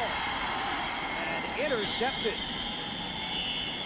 Manny Martin coming up with the INT, and for Manning that won't look good on the statistics, but for all intents and purposes it meant very little. End of the first half with a score, Indianapolis 14, Buffalo 6. Coming up, the NASDAQ halftime report. Stay tuned for that here on CBS. This presentation of the NASDAQ halftime report is sponsored by the NASDAQ stock market. All right, the NFL's 80th season is underway. Jim Nance with you. NASDAQ halftime report from our studios in New York. And at halftime, the Colts lead it over the Bills. We got some big stories brewing. More on that in just a moment. Let me introduce the crew again. Here's Craig James, Randy Cross, Jerry Glanville. How about the first half of that game in Indianapolis? It's pretty special so far for the Colts. That defense is playing very strong. They've held Antoine Smith to -3 yards rushing. If you can do that against Doug Flutie, the way he can throw the ball, that means he can't get it down the field. It's short passes. It's death for them if you can keep doing it. All right, guys, but here's the big story today. It's just been confirmed 30 seconds ago. We received official word from the Jets. Vinny Testaverde is out for the year with a ruptured Achilles tendon. And Craig James, tell everybody how it happened. Well, unfortunately here, he's going to hand off to Curtis Martin, and Martin's going to fumble. What you don't see in the picture frame is Vinny plants, and he tries to go back to recover the fumble, and he blows it out. We knew right here as soon as it happened, as tough as he is, that it was going to be probably a season-ending injury. That now being confirmed. That means now for the Jets, they've got to have their playmakers step up. Keyshawn Johnson on the next play from Tom Tupa, the punter, the number 2 quarterback today. The touchdown pass 25 yards out. The Jets, the whole landscape in the NFL changes, especially in the AFC. And this AFC East audience, the Buffalo and Indianapolis audience, certainly impacted. Their team's impacted by this injury, ending injury for the year for Testaverde. All right, elsewhere, Oakland with a touchdown from Randy Jordan, a yard out. They missed 2 field goals, Oakland on the road, but they're winning. Ray Rhodes' debut. The Packers have been flat except for one brief moment. Favre to Bill Schrader. And Jerry, the Raiders have run the football on the road against Green Bay. I think they're taking advantage of the over-aggressive Packer defense. Here's a counter-toss sweep to Napoleon Kaufman. Picks up big yardage running downfield. And another back that's having a big day for the Raiders, Tyrone Wheatley. It all adds up to a Raider lead as they've started the third quarter at Lambeau Field. Kansas City and Chicago, the Bears' young players are starring, including Curtis Enos and Kate McNown, who's come in. Dick Duran, you got to love the attitude here today at Soldier Field, Randy. Yeah, hey, you know what? These guys have picked it up. Curtis Enos doesn't get in the end zone very often. They told him to lose weight. He's lost about 35 pounds, and now they're going to let him play and run the football and catch it. They're up big on the Chiefs. They've just started the third quarter. Titans defense, 2 picks, a safety on a blocked punt, and McNair has starred. He's accounted for 3 touchdowns, 2 by the air. The Ravens and the Rams, Kurt Warner, 2 touchdowns. He looks good there, Jerry, the new quarterback for the Rams. And what he's done because of his passing, they've doubled the time of possession, and he's really doing a great job of reading the defense, putting the ball where it's got to go. There's a wild one in Washington. Dallas and the Redskins. Brad Johnson, the new quarterback right here, Craig. Over 200 yards for Washington, but they're down a point at halftime. Very creative. North Turner versus Chan Gailey. They're trying to play the chess match on offense. This one might surprise a lot of people. Eagles all over the Cardinals. Plummer has been picked twice. And Doug Peterson, his debut as a starter for Philadelphia, 2 touchdown passes. And the Saints, Panthers, they're tied at halftime, but Ricky Williams is getting x-rayed right now. What's the story there, Coach? Bad ankle, and he had 10 carries for 40 yards, and he went off on a golf cart. All right. Thanks for watching the NASDAQ Halftime Report, and we'll send you back to Indianapolis when we continue with the NFL on CBS in just a moment.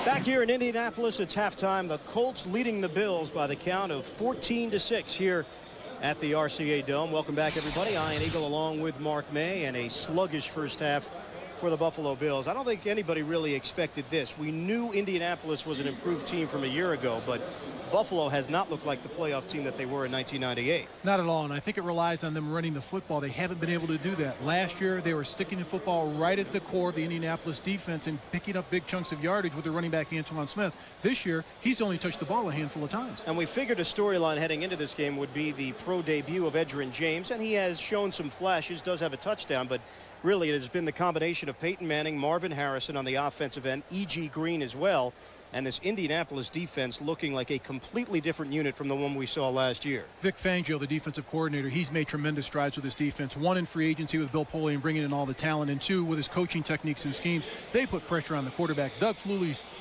been running for his life the entire half. Have to believe Buffalo will show you something in the second half of action offensively. They were one of the more creative offensive units in the game last year. We really haven't seen that, and a lot of it has to do with the fact that Mark mentioned running game just isn't there. You've got to be able to establish the run. When they go to the empty backfield, no running back in the backfield, 5 wide receivers, the Indianapolis Colts, the first thing they do is blitz, get after the quarterback, make Doug Flutie throw that ball before he has a chance to look downfield to complete it to one of his wide receivers.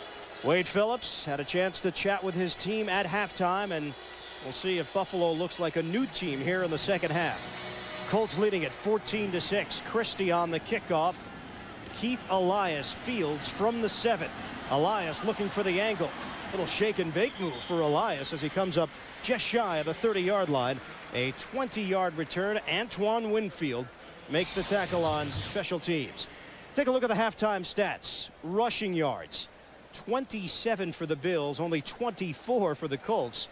And the passing yards, 158 for Buffalo. The numbers can be deceiving, though, because time of possession has gone in the Colts' favor, and turnovers as well.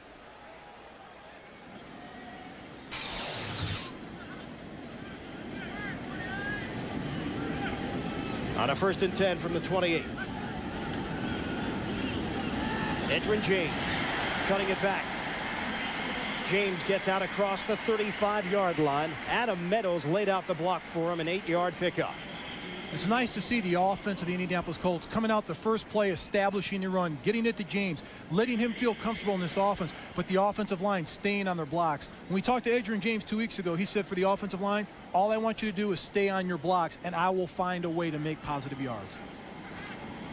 James remains in the game on a 2nd and 2.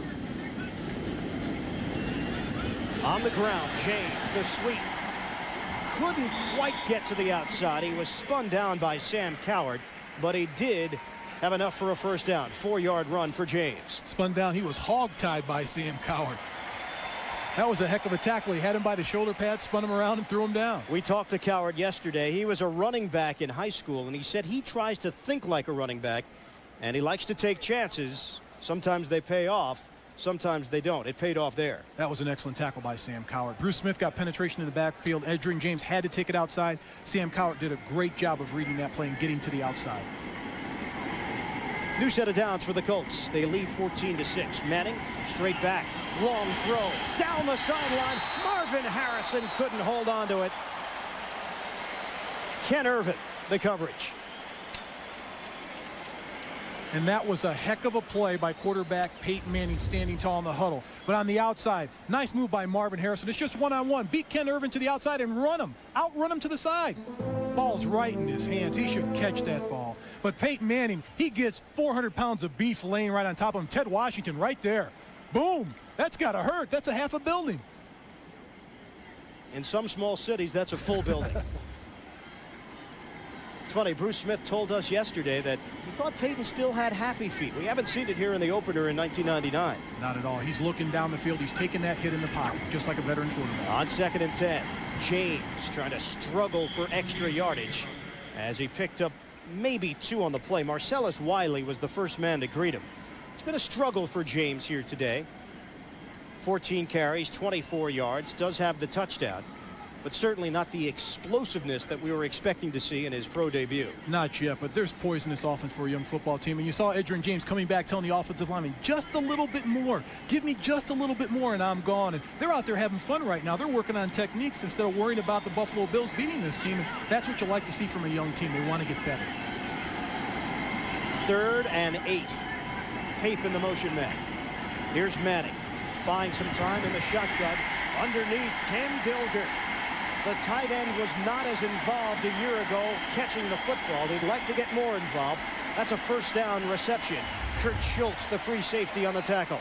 And quarterback Peyton Manning took another big hit, but he stood in the pocket, threw the ball where he had to. He looked to a second look. He looked to the outside, nobody there, came across the middle on a little drag by tight end Ken Dilger, catches the ball for the first down. But what I like about Peyton Manning, not just standing in the huddle, not just standing in the pocket tall, I like the zip he's got on the ball this year. He seems more confident just throwing the football.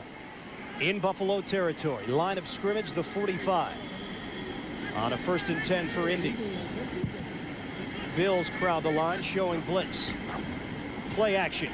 Manning, misdirection, throwing on the other side. It's Marvin Harrison. Harrison, little fake as he gets to the 30-yard line, and another first down for the Colts. 15-yard hookup. And what a job by execution of the entire offense. Going with the flow, good fake by the quarterback. Running back makes an excellent fake. The offensive line, they sell it, but Marvin Harrison goes across the field. They don't think that Peyton Manning will throw back across the grain? Well, he did on this play, right to Marvin Harrison for another Colt first down. 1st and 10 at the 30. They bought in on the fake as well. Everybody leaned towards that side. It allowed Manning to find Harrison. On the handoff. Edgerrin James trying to sidestep a tackler. Couldn't do so as Bruce Smith brought him down, a 2-yard gain.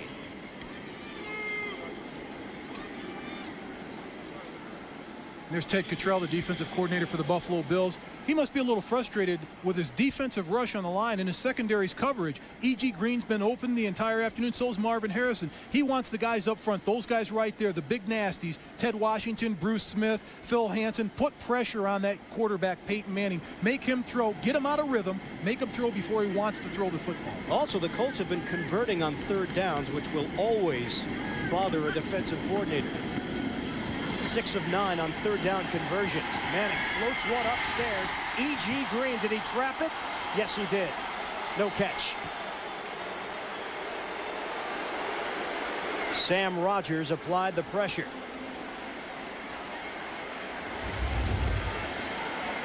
Peyton Manning being pressured again, gets the ball out there. It's just a hair short for E.G. Green to come back on the ball, but that would have been a heck of a play if he could come up with it. The ball hits the turf. What I like about the play, Peyton Manning under pressure, under fire iron, looking and finding wide receivers open.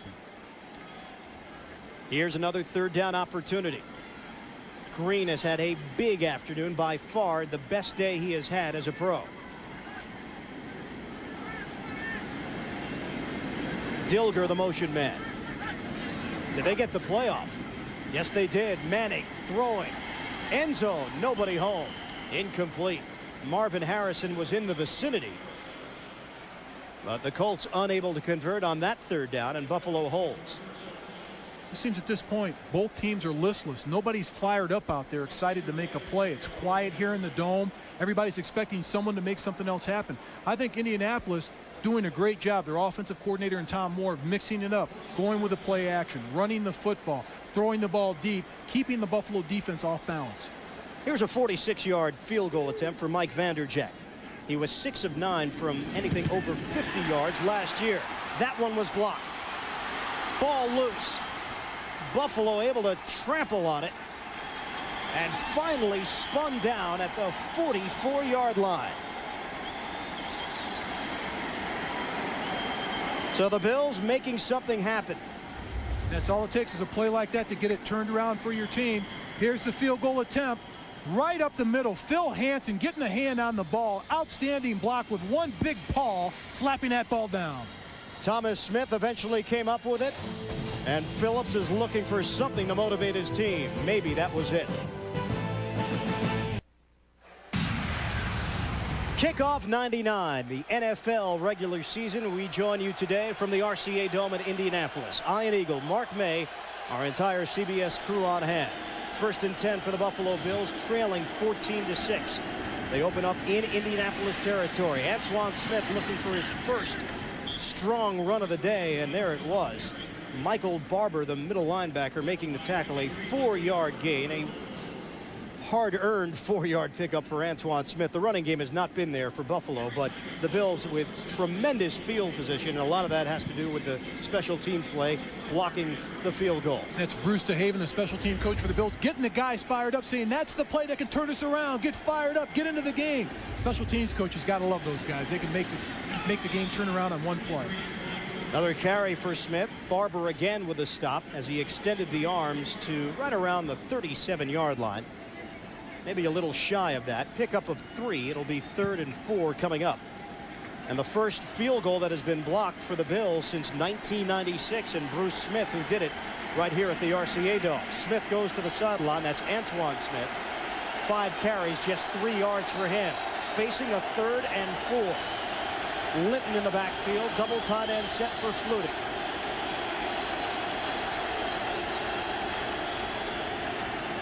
Back to throw. Flutie has time on a rollout, trying to thread the needle on the sideline. It's incomplete. Andre Reed was covered by Jeff Burris. Nice job of coverage by the entire defensive secondary, making Doug Flutie roll out. He's not pressured. He doesn't have to roll out here.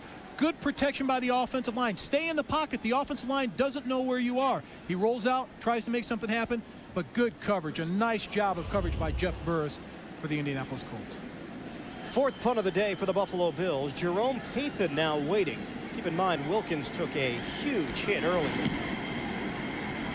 And Chris Moore punts it away, looking for the corner. Takes a roll into the end zone. Flag comes down. So Indianapolis may have it at their own 20. 38-yard punt, net of only 18 for Moore, who has not had a banner day.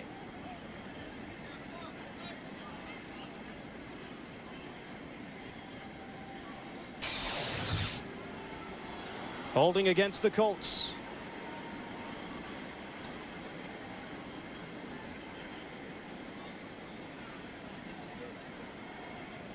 We'll get the exact word from Ron Blum. Well, the kick was in the air, holding number 20 of the receiving team. Half the distance to the goal. First down, timeout. Jeff Burris called for the hold. And the clock is stopped with 8:49 to play. 3rd quarter. Indianapolis 14, Buffalo 6. We're back to the RCA Dome in a moment. The NFL on CBS is sponsored by Southwest Airlines, proud sponsor of the NFL and official airline of the Super Bowl. Nike, and by the new larger Saturn L Series.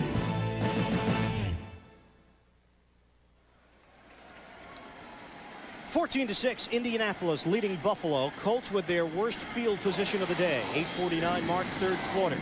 1st and 10 from their own 10. And some movement. Manning could not handle the snap, able to trounce on it. A flag on the play. Saw some movement on the left side of the Buffalo defensive line, potentially the right side of the Indianapolis offensive line. Offside, defense, 99, 5 yards, repeat first down. Gabe Northern, the outside backer. Gabe Northern at the top of the screen up there, trying to get a little lean right there, a little jump. He can't hold his balance, and he crosses the line of scrimmage. Try that tippy toe yes, deal. The little tippy toe thing. Didn't work. Tightrope. 7 penalties and cost the Bills 55 yards. Here's James. Edgerrin James bouncing off a tackler. Here's James down the sideline, cutting it back. Edgerrin James into Buffalo territory. A late flag came down after a 40-yard run from James. A burst, bouncing off one tackler. And a face mask has been called against Buffalo. Another penalty for the Buffalo Bills, but Edgerrin James, don't try to arm tackle this young man. face mask, foul, 20, defense, 5 yards, first down. That's the run that the crowd's been looking for. Let him power and bull his way through a hole, pick his spots. Right here, Edgerrin James makes the move to the left, goes through the hole with power, running over defenders, through and around defenders, and then the speed to take the ball down the sidelines, make something happen, cut back, and get more positive yardage and tack on some more yardage with a penalty on it. That's what we've been waiting for to see out of the first pick, Edgerrin James. And that's what one run can do for you, because now the numbers look very respectable. 19 carries, 81 yards. James wants more. Edgerrin James takes the hit on the sideline. 16-yard pickup. Another first down for Indy. Wow. And that's some beef pulling to the outside. Left guard Steve McKinney, left tackle Tara Glenn. A down block by the tight end. Pull the big beef around, get him out in front, and let the big man follow the big guys up front. That's how you get positive yardage. That's fun football for an offensive team. The hair is creeping through the helmet. Edgerrin James, 20 carries, 97 yards, and a touchdown. We'll tell you about Marshall Faulk's pro debut in a moment. Play action, Manning looks for it all, down the middle, caught, touchdown, Marvin Harrison.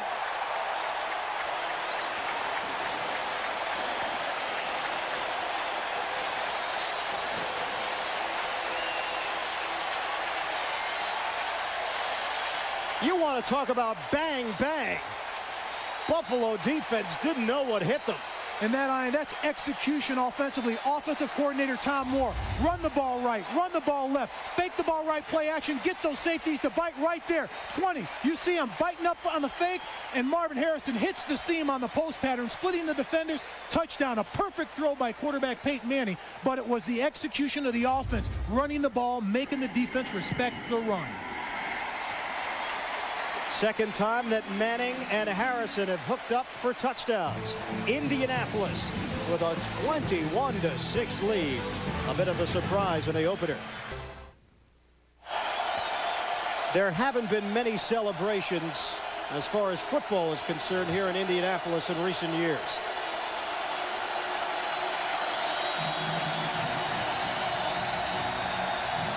This crowd is juiced up, and the Colts are clicking.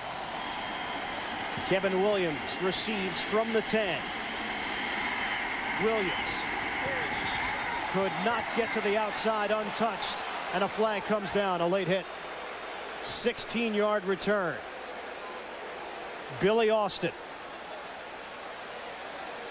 He was the man responsible.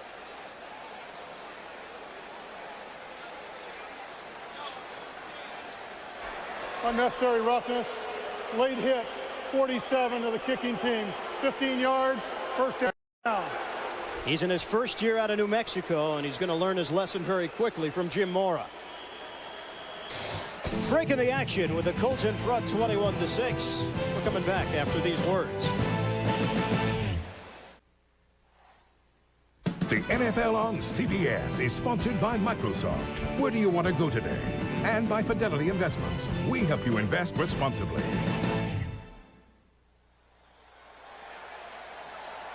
The Bills with good field position following the Billy Austin late hit. First and 10 from the 40 to open this drive for Buffalo, but they trail 21-6. Still a lot of time left. 7:14 remaining in the third. On the handoff for Jonathan Linton, and he lost yardage.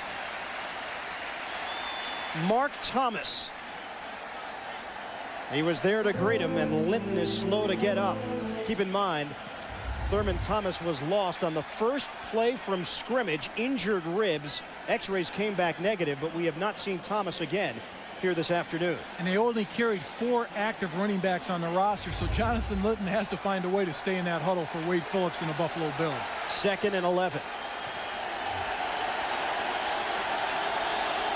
Linton remains in the backfield. 3 receivers.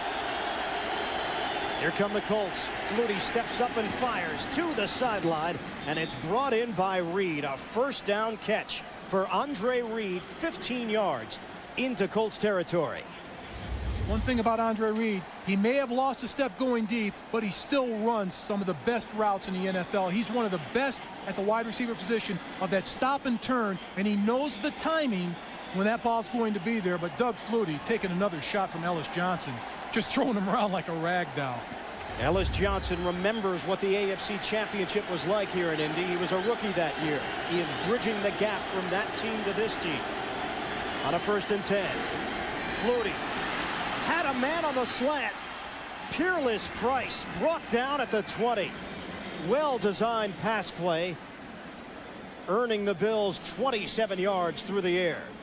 And that's a pretty post pattern by Peerless Price. What Doug Flutie likes about him, he catches the ball in stride, just like that, and he catches it on the run. But now he's got to make something happen. He almost trips over the turf. The turf monster almost got him. But Peerless Price, that's his 3rd reception for the rookie, 51 yards on the day.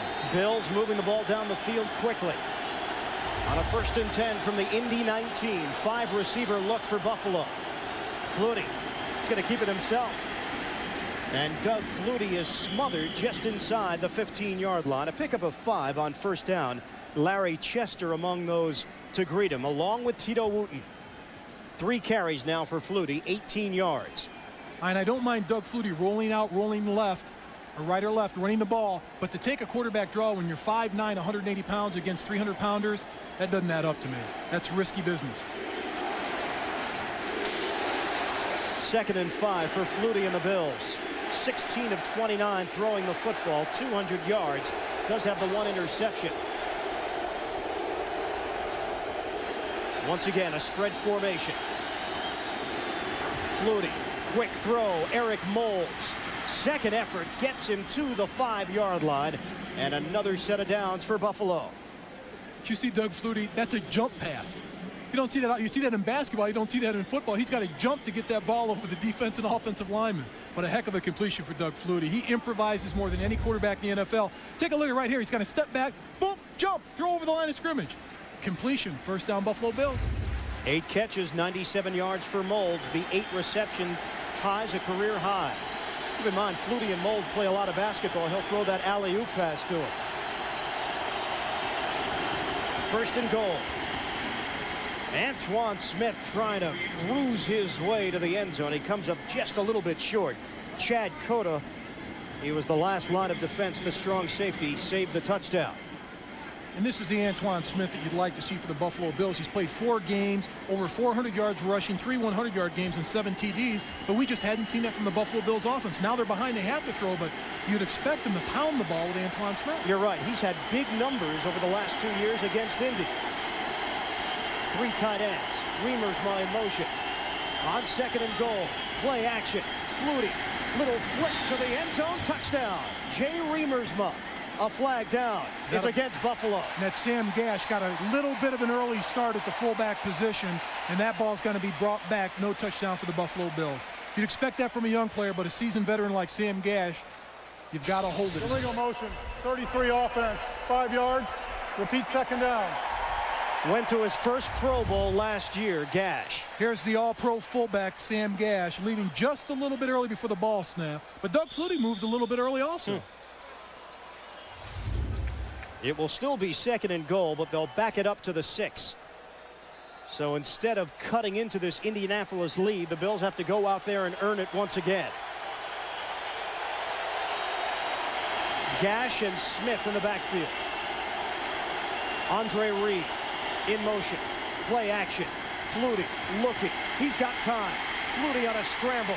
Flutie trying to create. He's tripped up from behind by Bratsky. Down at the 4-yard line. Now that's defensive coverage in the red zone. A tremendous job by the Indianapolis Colts defenders, the defensive secondary, of covering the wide receivers, tight ends, everybody. Fullbacks out in the flat. Tremendous job of coverage. Doug Flutie has no place to go. He's looking right. Looks right again. There's nobody to throw it to. So he takes off trying to make something happen. The quickness of this Indianapolis defense from last year is apparent today. Spot the football at the 6. 3rd and goal. Crowd on their feet. Flutie. Quick throw to the end zone. Touchdown, Buffalo. Andre Reed.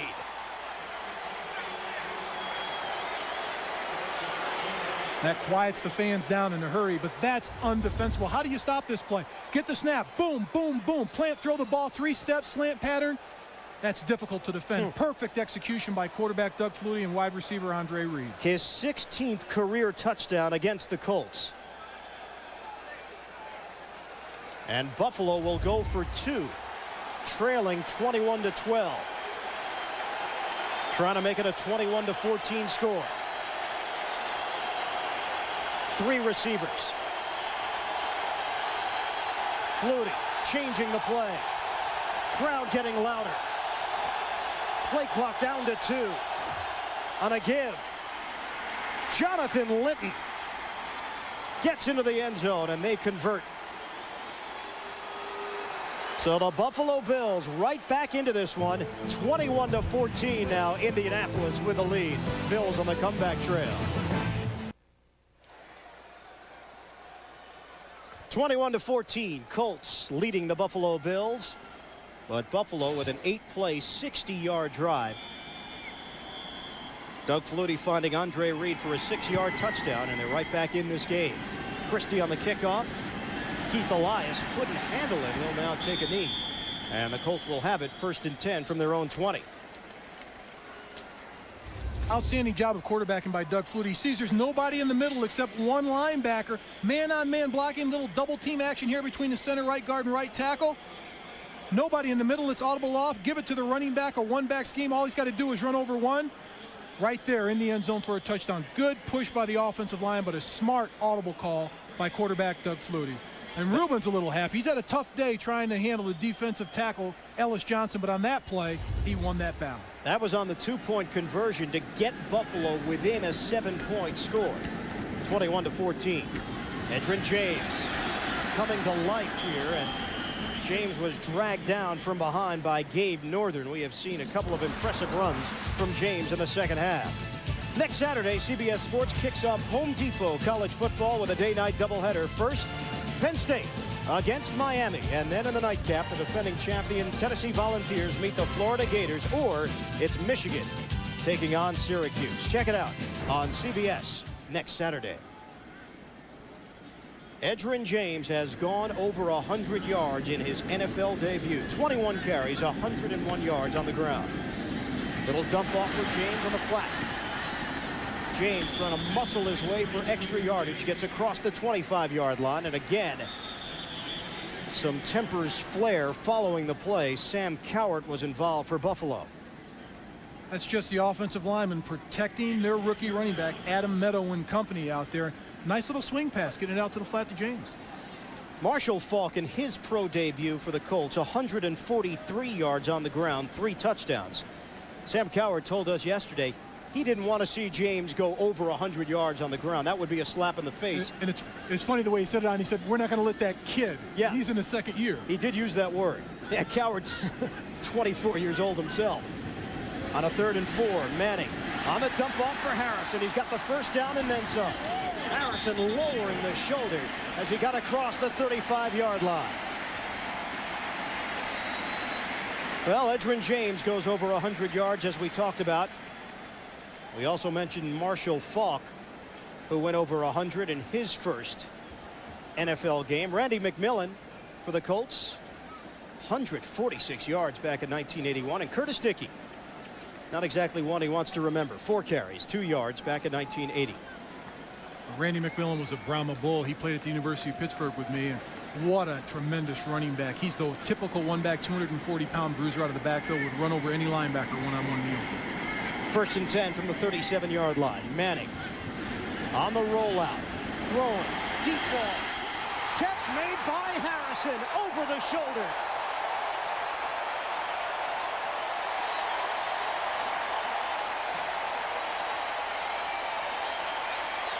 Final play of the 3rd quarter, and it was a dandy. 43 yards. Manning to Harrison. What a combination they have been here today. End of the 3rd quarter. Indianapolis leading Buffalo 21-14. Back to the RCA Dome after this word from your local station. Back to game action as Manning able to throw it off to the sideline, and Ken Dilger As we make the transition from the women of CBS to what have turned out to be the men of CBS so far today, the Indianapolis Colts, so impressive in their opening game against Buffalo, 21-14 as we start play in the fourth quarter. Ian Eagle along with Mark May, Jim Mora, his second year as the head man in Indianapolis, oldest coach in the NFL, doesn't look a day over 50. He's 64. I'll tell you what, when I'm 54, I'd like to look as good as Jim Mora looks at 64. He's in outstanding condition, but what a job he's done with this football team within 2 years. And he hasn't aged at all today because that's his team that is rising to the occasion. Edgerrin James. He's brought down by Gabe Northern on that sideline pursuit. Jim Mora has nothing to be upset about. I think his team's executed well on both sides of the ball as compared to last year. A lot of question marks on the defense, but it's an entirely revamped defense. And the way the offense is executed this well in the first half going into the fourth quarter now, I like the transition that the quarterback, Peyton Manning, has made thus far. He's in total control of this offense, spreading the wealth around, getting it to the tight ends, getting it to both of his wide receivers, dumping it out of the backfield to Edgerrin James. This is a 3rd and 4. Manning didn't get the play off and didn't get the timeout in time. So a delay of game will be called on Indianapolis. Are they giving him the timeout? Well, they claim there was 1 second on the clock, not the way that I saw it.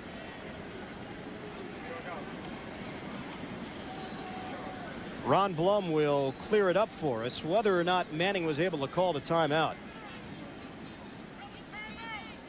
Didn't appear so, and I think Blum is going to agree with us. Prior to the timeout, there was a delay of game offense.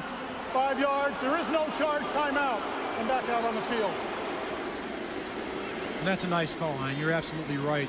He called that timeout, or the attempted timeout, after the clock ran. So the clock is stopped. Just under a minute gone by here in the fourth quarter. Track the stats of your favorite players plus New York Jets wide receiver Keyshawn Johnson in the NFL Insider Spotlight. Only at www.nfl.com.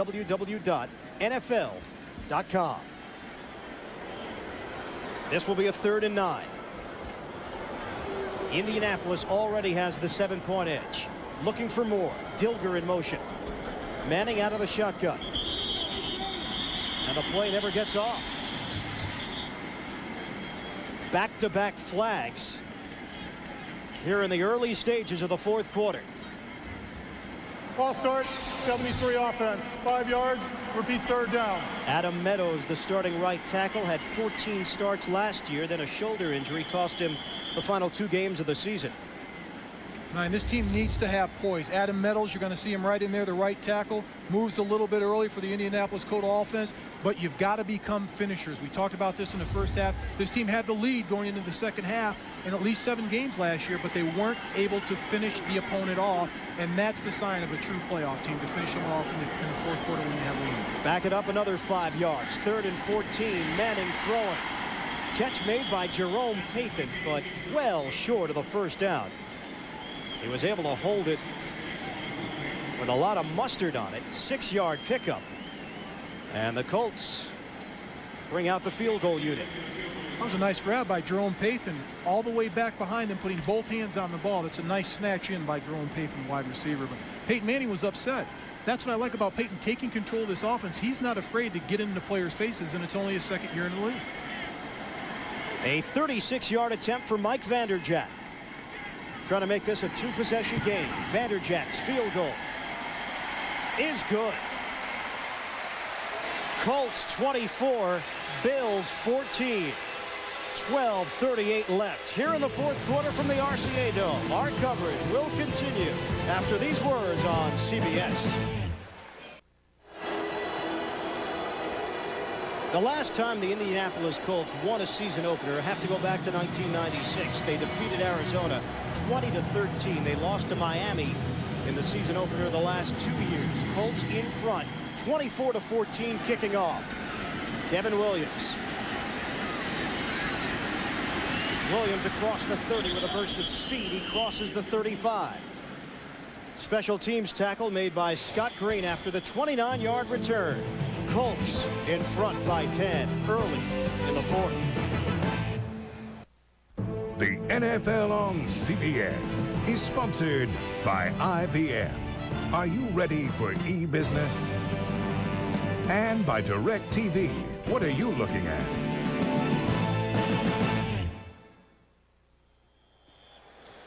Colts have the youngest offense in the NFL. Right now they lead Buffalo 24-14.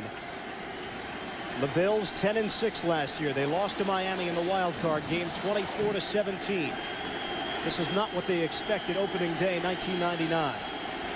Early fourth quarter. Flutie back to pass. Under a rush, and Flutie is down. Andre Royal wrapped him up.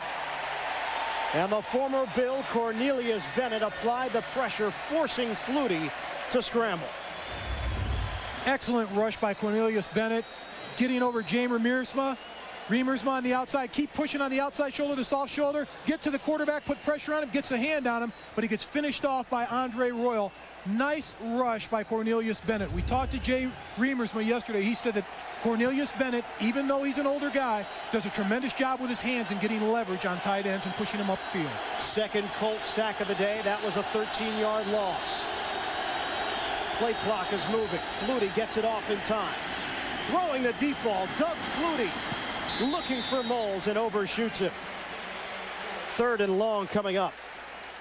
Right now, let's get an NFL Today report as we head to New York and Jim Nantz. Ian, again, if you just heard it for the first time, Testaverde out for the year with a ruptured Achilles. Tom Tupa trying to direct the Jets back, connects with Keyshawn Johnson, 65 yards, sets up a touchdown toss, Tupa to Baxter, and the Jets are down 5 in the fourth quarter. Back to you.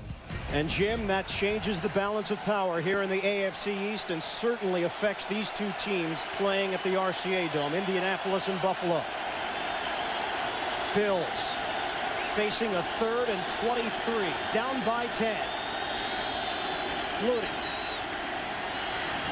Long throw by Flutie. Incomplete.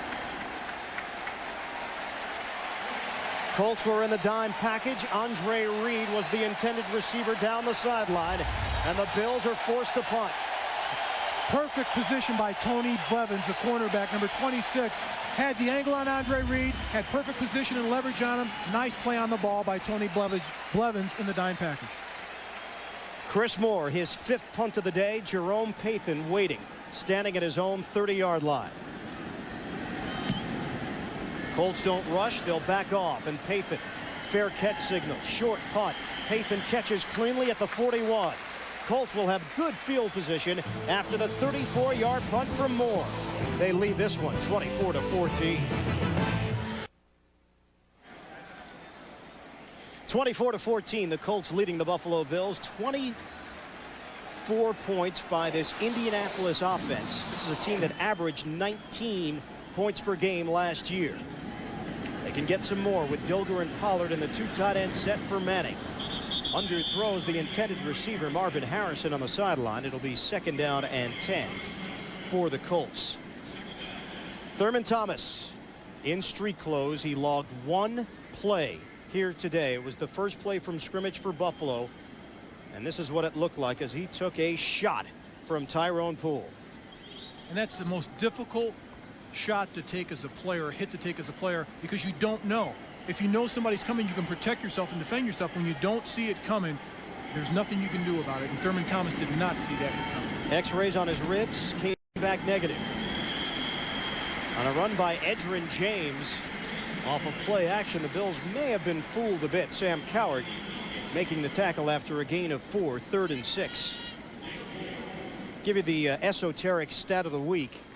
Colts went 3-1 in the preseason. In their 15 years in Indianapolis, the Colts have never had a losing record in the regular season after posting a winning record in the preseason. Want to buy into it? You can. It's one of those that you could throw up against the wall, hope it sticks if you're Indianapolis. Manning on 3rd down, could not make the connection with Harrison, and a late flag. Harrison felt he was held by the jersey. Bruce Smith applied the hit on Peyton Manning.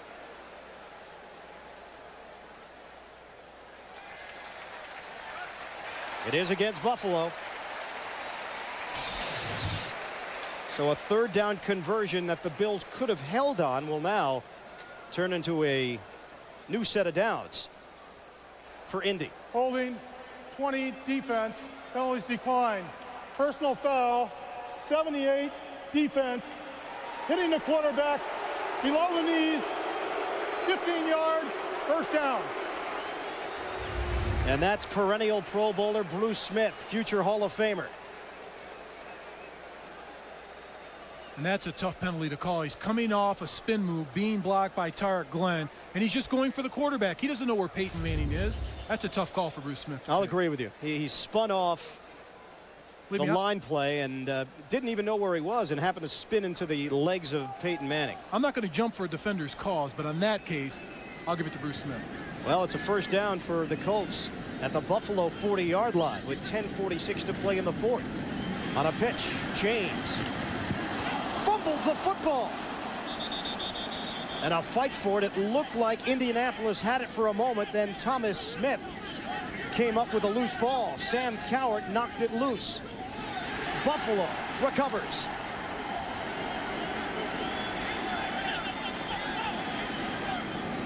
Adrian James said that he did not want to play like a rookie in his first time out. That's a costly rookie mistake. Hurdling over bodies, you always have to protect the football first and foremost as a running back. Trying to make something happen, I can understand his effort, but the bottom line, hold on to the football. The results are, it just cost you momentum, just cost you the football. It was Phil Hansen with the jarring blow. James couldn't hold on to the football. He left his feet, and that cost him.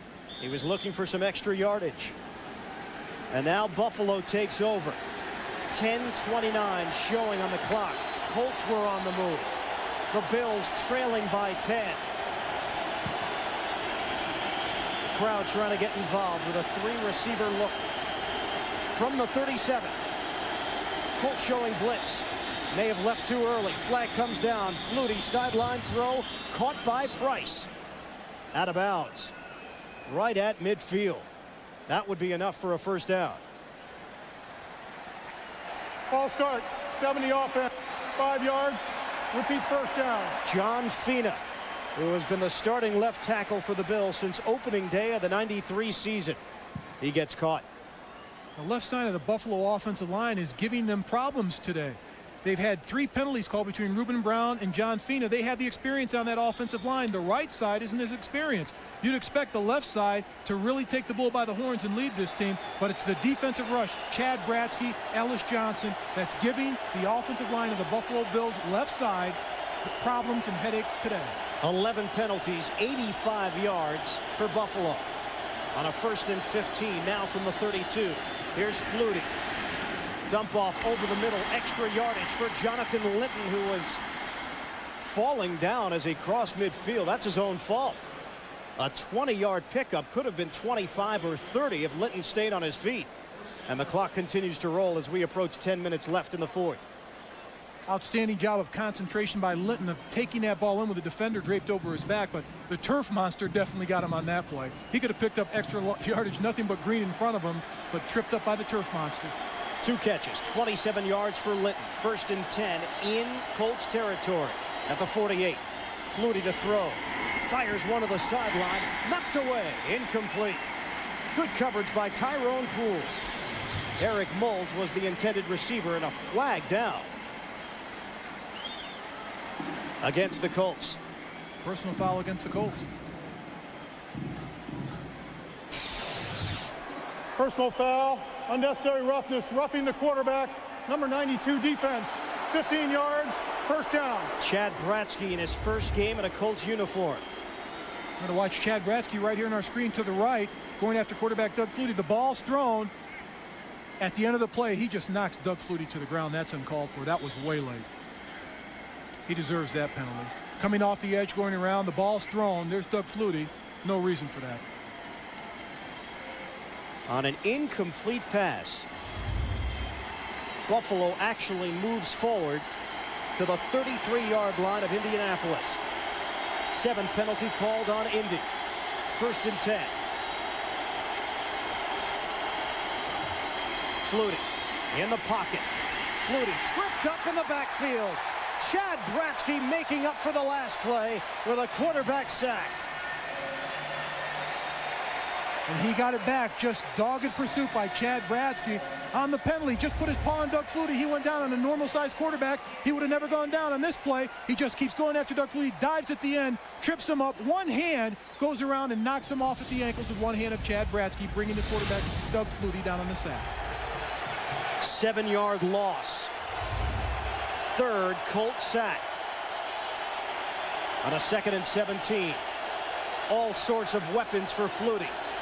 Movement. Flutie had it batted down. Flag was down. It looked like Robert Hicks, the right tackle.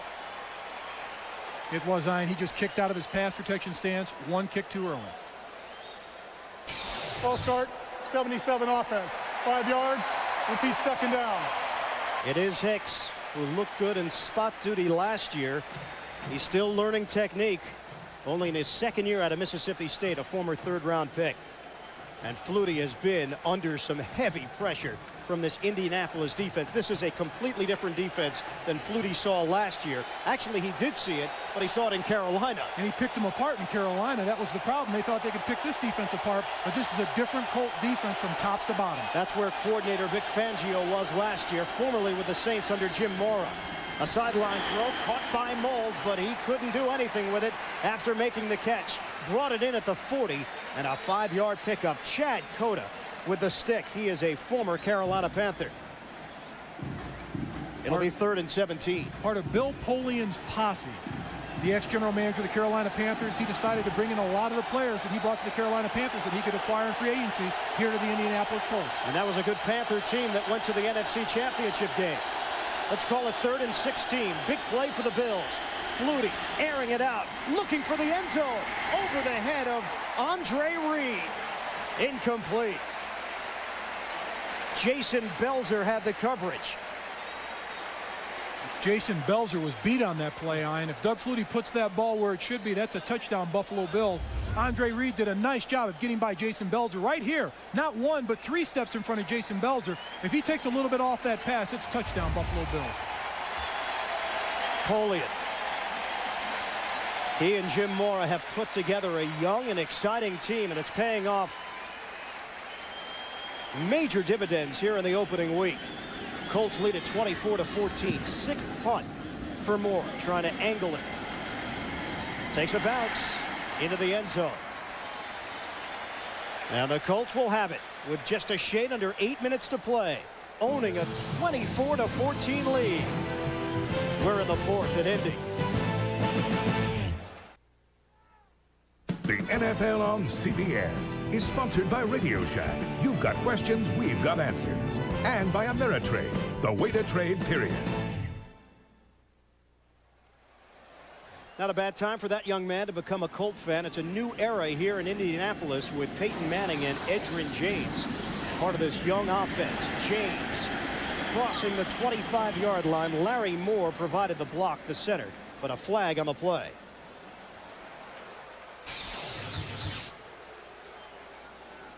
.24 carries, 107 yards for Edgerrin James. Looks like this one is coming back.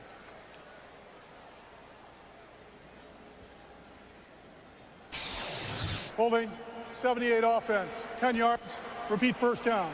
Tarek Glenn, the starting left tackle, had 16 starts last season. Really one of the more experienced offensive linemen now at the age of 23 in his 3rd year out of Cal. Well, James and Ricky Williams will be compared for the rest of their NFL careers, and this is what we have for you so far today. Ricky Williams in his NFL debut, 10 rushes, 40 yards. James, 24 carries, 107 yards, 1 touchdown and 1 fumble. That has not hurt the Colts. On the dump off for James, he has some room to work with. Edgerrin James crossing the 20-yard line and getting back the yardage that they lost on the penalty. 12-yard pass play in the flat. That's a nice little swing pattern that Peyton Manning can dump off to Edgerrin James. They can throw that out there, dump it off. It's just like a sweep, getting your offensive linemen out, running, getting your blockers out in front to knock them out. But this is what they do, is just drop the ball off for quarterback, wide quarterback and running back to get out to the flat to get positive yards for the offense. On a 2nd and 9. Under 7 minutes to play in the fourth. Colts lead by 10. Harrison, the motion man. Manning, play action. Handoff does go through to Edgerrin James, and Sam Coward made the tackle. It'll be third down coming up. A young tandem running back quarterback. They've seen it before with the Colts. Back in 1956, Johnny Unitas and Lenny Moore. Early 70s, Burt Jones and Lydell Mitchell. And now Peyton Manning and Edgerrin James. They can build on this for the next 10 years. This could be a fairly successful decade of football here in Indianapolis. It's 3rd and 7. Manning will throw it. Rush is coming. Complete. E.G. Green. Just shy of the 40-yard line. They'll move the chains, and the clock will continue to roll. 17-yard hookup. And Peyton Manning looking comfortable in the pocket. Not moving. The rush is coming. Bruce Smith on the edge. Takes the snap. Just steps up in the pocket. Fires the ball down for the first down. Here's the shotgun snap. Sits in the huddle. Drifts back. One step. Step up. Throw the ball. First down. Indianapolis Colts. E.G. Green, what a day. 5 receptions, 124 yards. This is what you can build on. Get a good drive, a long drive in the fourth quarter. Turn out the lights on the opposing defense. A very young offense. Average age just under 25 years old. Edgerrin James, who is 21 years old, gets the call. A 3-yard pickup. James, 26 carries, 112 yards. If the Colts can keep this drive alive, Buffalo may have no chance to get back into it. It's a 2-possession game right now, 24-14, as we hit 5 minutes to play in the fourth. And here's an experienced offense. Milk the clock. Run the ball. Take your time coming out of the huddle. Milk the clock. Take time off the clock. Get up, relax, get set, get a play call, get positive yardage, and move the chains for first downs. Marcus Pollard in motion. Here's Manning, the poise of a veteran. Able to float one ahead for Edgerrin James. And now the Bills want a timeout. It'll be 3rd and 6 coming up from the 44. Buffalo takes the timeout with 4:34 to play in the fourth. Colts 24, Bills 14. Our coverage continues after this. Well, I think everybody around the league sensed that Indianapolis would be a better team this year. They just didn't know how this team would react. First game out of the box against a playoff team from a year ago. Colts have been up to the challenge. Manning on 3rd down, knocked up in the air and intercepted. Picked off by Antoine Winfield, the rookie out of Ohio State. Thomas Smith knocked the ball upstairs, and that one may be very costly. And that's a mistake they can ill afford, particularly at this point of the game. You got your wide receivers going out, going for the ball, and E.G. Green didn't even look at the ball. It was thrown behind him, but it was tipped up in the air, and that's the old tip drill by the defenders. They practice that every day. If you can't intercept it, get your hand on it and knock it up in the air so another defender can put their hands around it and intercept it. Second interception of the day for Manning. He threw one on the final play of the first half. Now the Colts defense is on the clock, and the Buffalo offense will try to recreate what we saw from a year ago from Doug Flutie. With his team down by 10. Incomplete. Eric Moulds in and out of his hands. Clock stops with 4:23 left in the fourth. The Indianapolis Colts defense, their new defensive coordinator, Vic Fangio, are relentless. They're going to blitz and blitz and blitz. 2 years ago, as defensive coordinator of the Carolina Panthers, he blitzed 48 out of the last 50 plays against this Colt team, knocking out quarterback Jim Harbaugh and winning the game for the Carolina Panthers.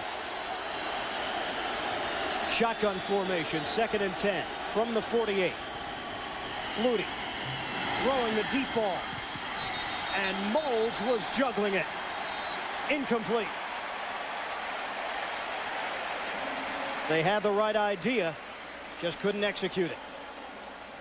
And I talk about the blitz of this defense. What I really like, and I'm really impressed with, the team speed compared to last year. Last year, they were catchers on defense. They couldn't go and penetrate on the defensive line to get penetration. This year, they've got their ears pinned back. They're attacking. You've got the secondary converging on the ball, linebackers all over the place. That's the most impressive thing about this Colt defense is their entire team speed. Bills are 3 of 11 on third down conversions. The ground game has been virtually non-existent for Buffalo. It doesn't matter right now. They face a 3rd and 10. Flutie retreating in the pocket. Flutie, plenty of time, throwing, and makes the connection to Jonathan Linton. A first down into Colts territory, by far the biggest offensive play of the game for Buffalo. Under 4 minutes to play. Bills have 2 timeouts to work with. Tremendous job by the offensive line protecting Doug Flutie. He had at least 7 or 8 seconds. He looked 2, 3, 4 wide receivers till he found his receiver in Linton for the first down. Line of scrimmage is the 37, a 1st and 10 for Buffalo. Out of the shotgun. Flutie stepping up. Flutie on the move. Will have to tuck and run. Out of bounds. Sean King was the man chasing him from behind. Did you see Cornelius Bennett?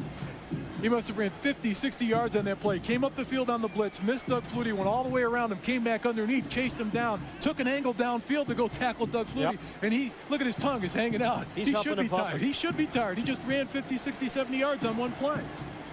He ran 50 yards, and Doug Flutie got 6. He's coming out for a breather after that play. He deserves it. He gave 110% effort to try to get Doug Flutie, but he just couldn't catch him. This is a 2nd and 4 from the 31. 5 receiver look.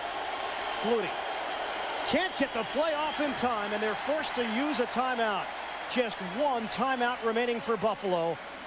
That one could come back to haunt them. 3:35 left in the 4th. Doug Flutie upset that he could not get everything situated in time with just 1 timeout left for the Bills. And they don't need just 1 score, they need 2. Fridays this fall on CBS. Critics are saying now and again is the X-Files meets the $6 million man. We'll have to check that out now and again. Series premiere Friday, September 24th, right here on CBS, America's most watched network.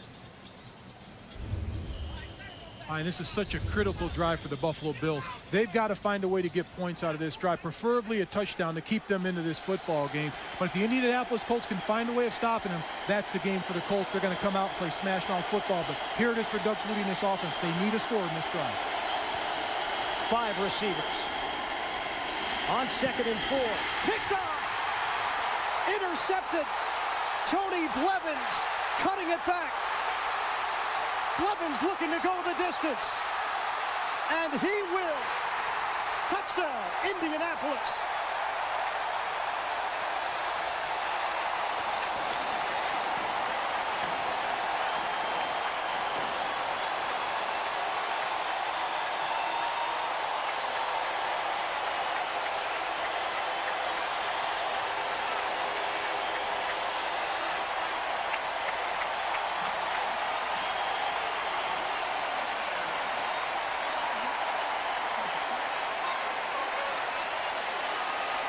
$74 yards.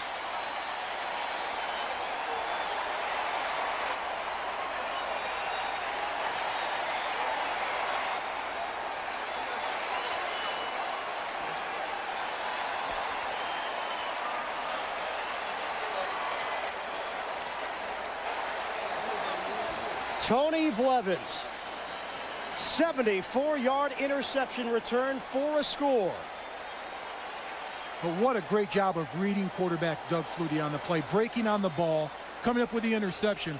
That's the play that broke the camel's back, or will break the camel's back for the Buffalo Bills. But talk about a new era in this town of Indianapolis. They needed to come up with big plays. They revamped their entire defense from last year to this year. 6 new starters, new defensive coordinators, new backups. What do? The play of the game comes up with a defender making a great play on the ball, Tony Blevins. And that will seal it for the Colts. There's a stoppage in play with the officials huddling up, and it looks like they may review this. It is not in the final 2 minutes, so that would take a challenge from Wade Phillips. First career interception for Blevins, and this play is under review.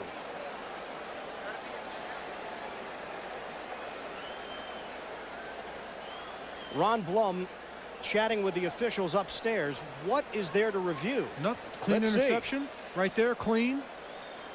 Unless the Bills claim he is down.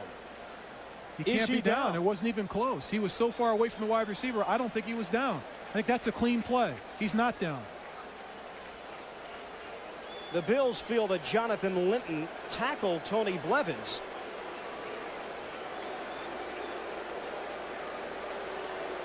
It looked more like incidental contact, and that if Linton is going to tackle him, he's got to touch him with two hands while he's lying on the ground. This is our first challenge, and I think it's a touchdown. I believe that's a clean play. So Ron Blum taking a look at the replay, kind of gives you that image of a 1920 professional photographer. It's like the masked executioner. One way or the other, somebody's going to be happy, the other person isn't.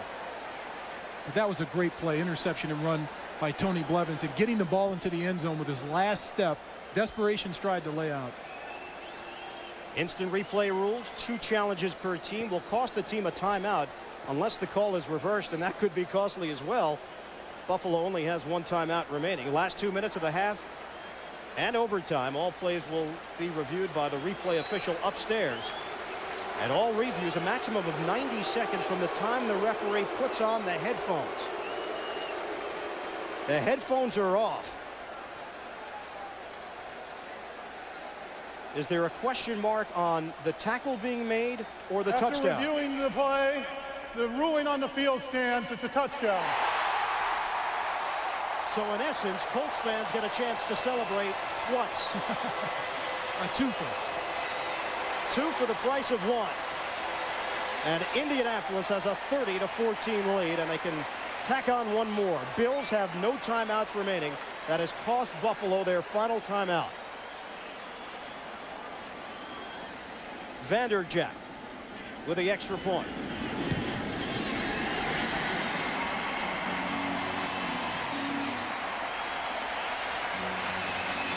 Another look at Tony Blevins.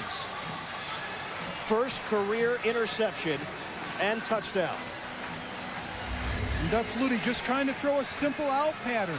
Tony Blevins does a great job right here, jumping on the football, breaking on it. What an interception by Blevins. Coming up and then making something happen after the interception, getting blocks downfield by Jeff Burris in front of him, cuts across the field, beats the offensive liner. No way John Fina's going to catch a defensive back, but a nice cut of going across the grain and making something happen after the interception, staggering into the end zone, lunging at the end. But the biggest play of Tony Blevins' short NFL career. And that was the question, we've been told, whether or not he was down by contact after the interception. Hey, you saw it just like we saw it, all the viewers out there. I think it was fairly clear, and so did the officials, that Blevins made a clean pick, fell down because of his own momentum forcing himself forward, not because Jonathan Linton tackled him, and then stood up and made the play. A 74-yard interception return and score.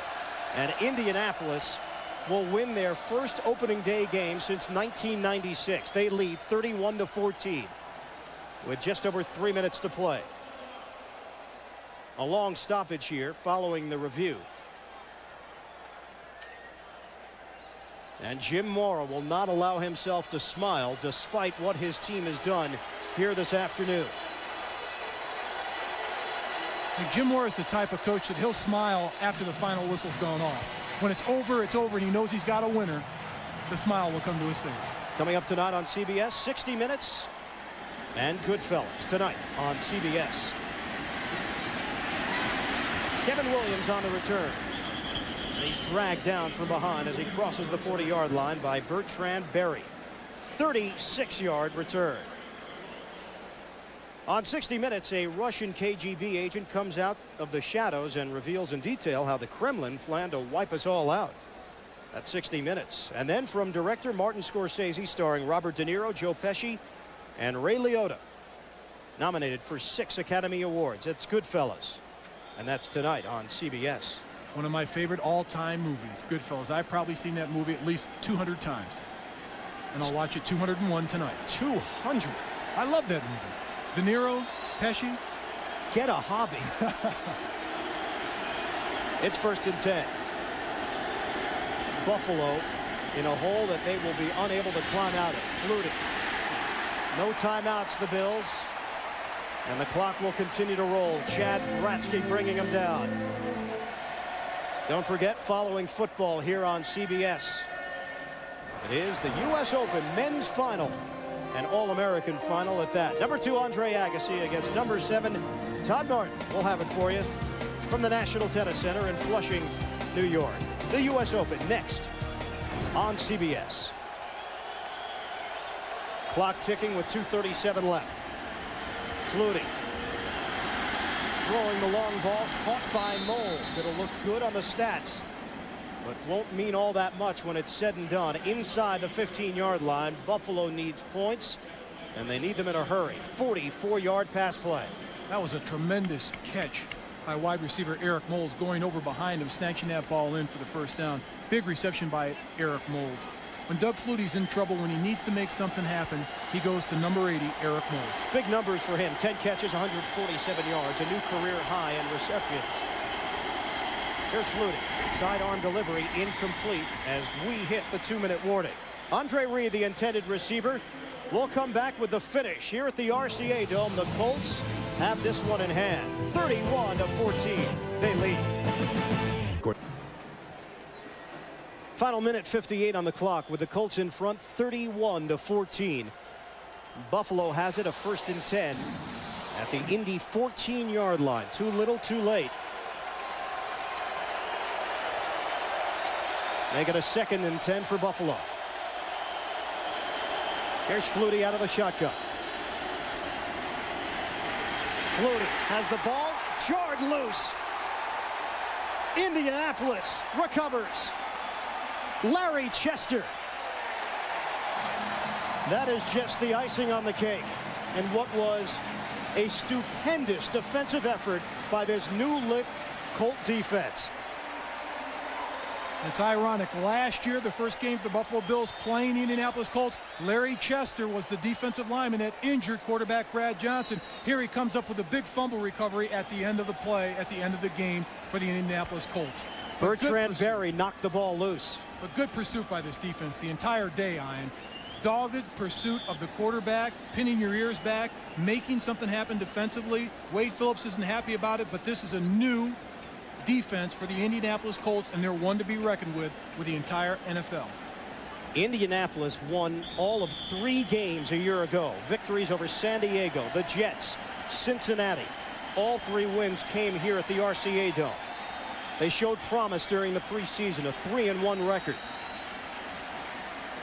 But you just didn't know what to expect with this very tough schedule in the AFC East. And now with the injury to Vinny Testaverde out for the year, the complexion of this division changes quite a bit.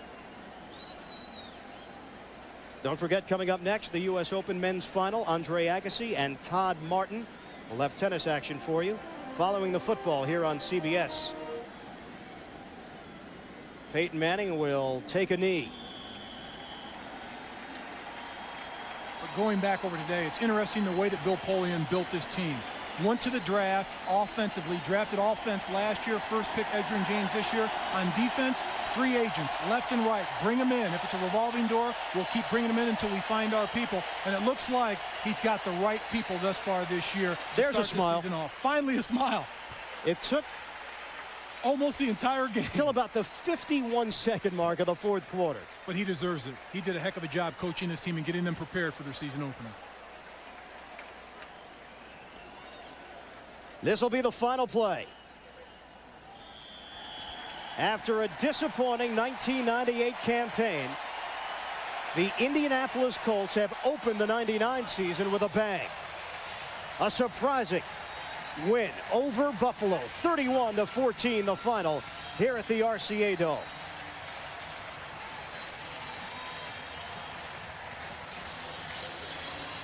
Peyton Manning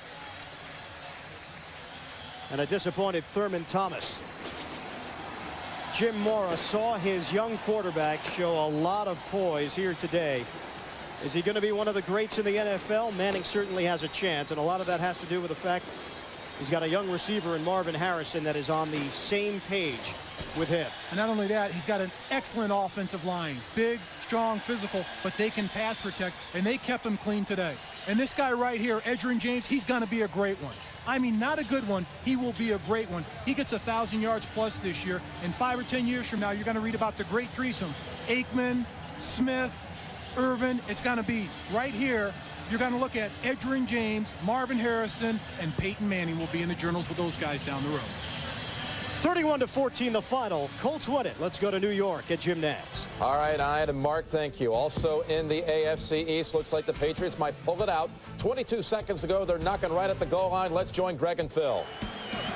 22 seconds remaining on 2nd and goal, and the Patriots don't do much with it as Drew Bledsoe pretty much just kills it and gets things set for a field goal. The clock continues to wind, and he will use a timeout to stop the clock right now.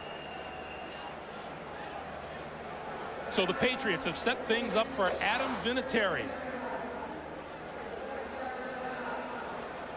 And what a huge first step this would be for the New England Patriots to come into the Meadowlands and knock off the defending Eastern Conference champions.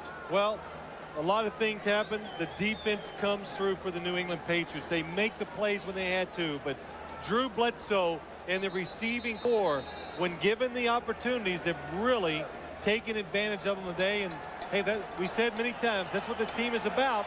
And they came through today to beat, well, to give them a chance to beat the New York Jets. We've seen one bad snap earlier, which resulted in a safety. Lee Johnson holds for Vinatieri from 23 yards out.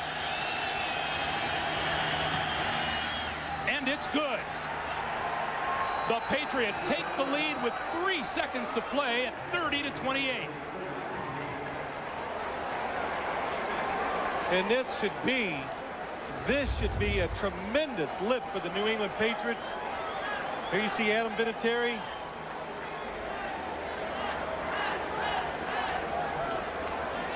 This time, Mike Bartram's snap was perfect. And over on the sideline, oh, you know that man is happy. Let's go back to what we said at the very beginning of the day. We asked Pete Carroll, what do you think of your team coming into the regular season? He said, I don't know. Well, you're right, and I understood why. But now he knows why.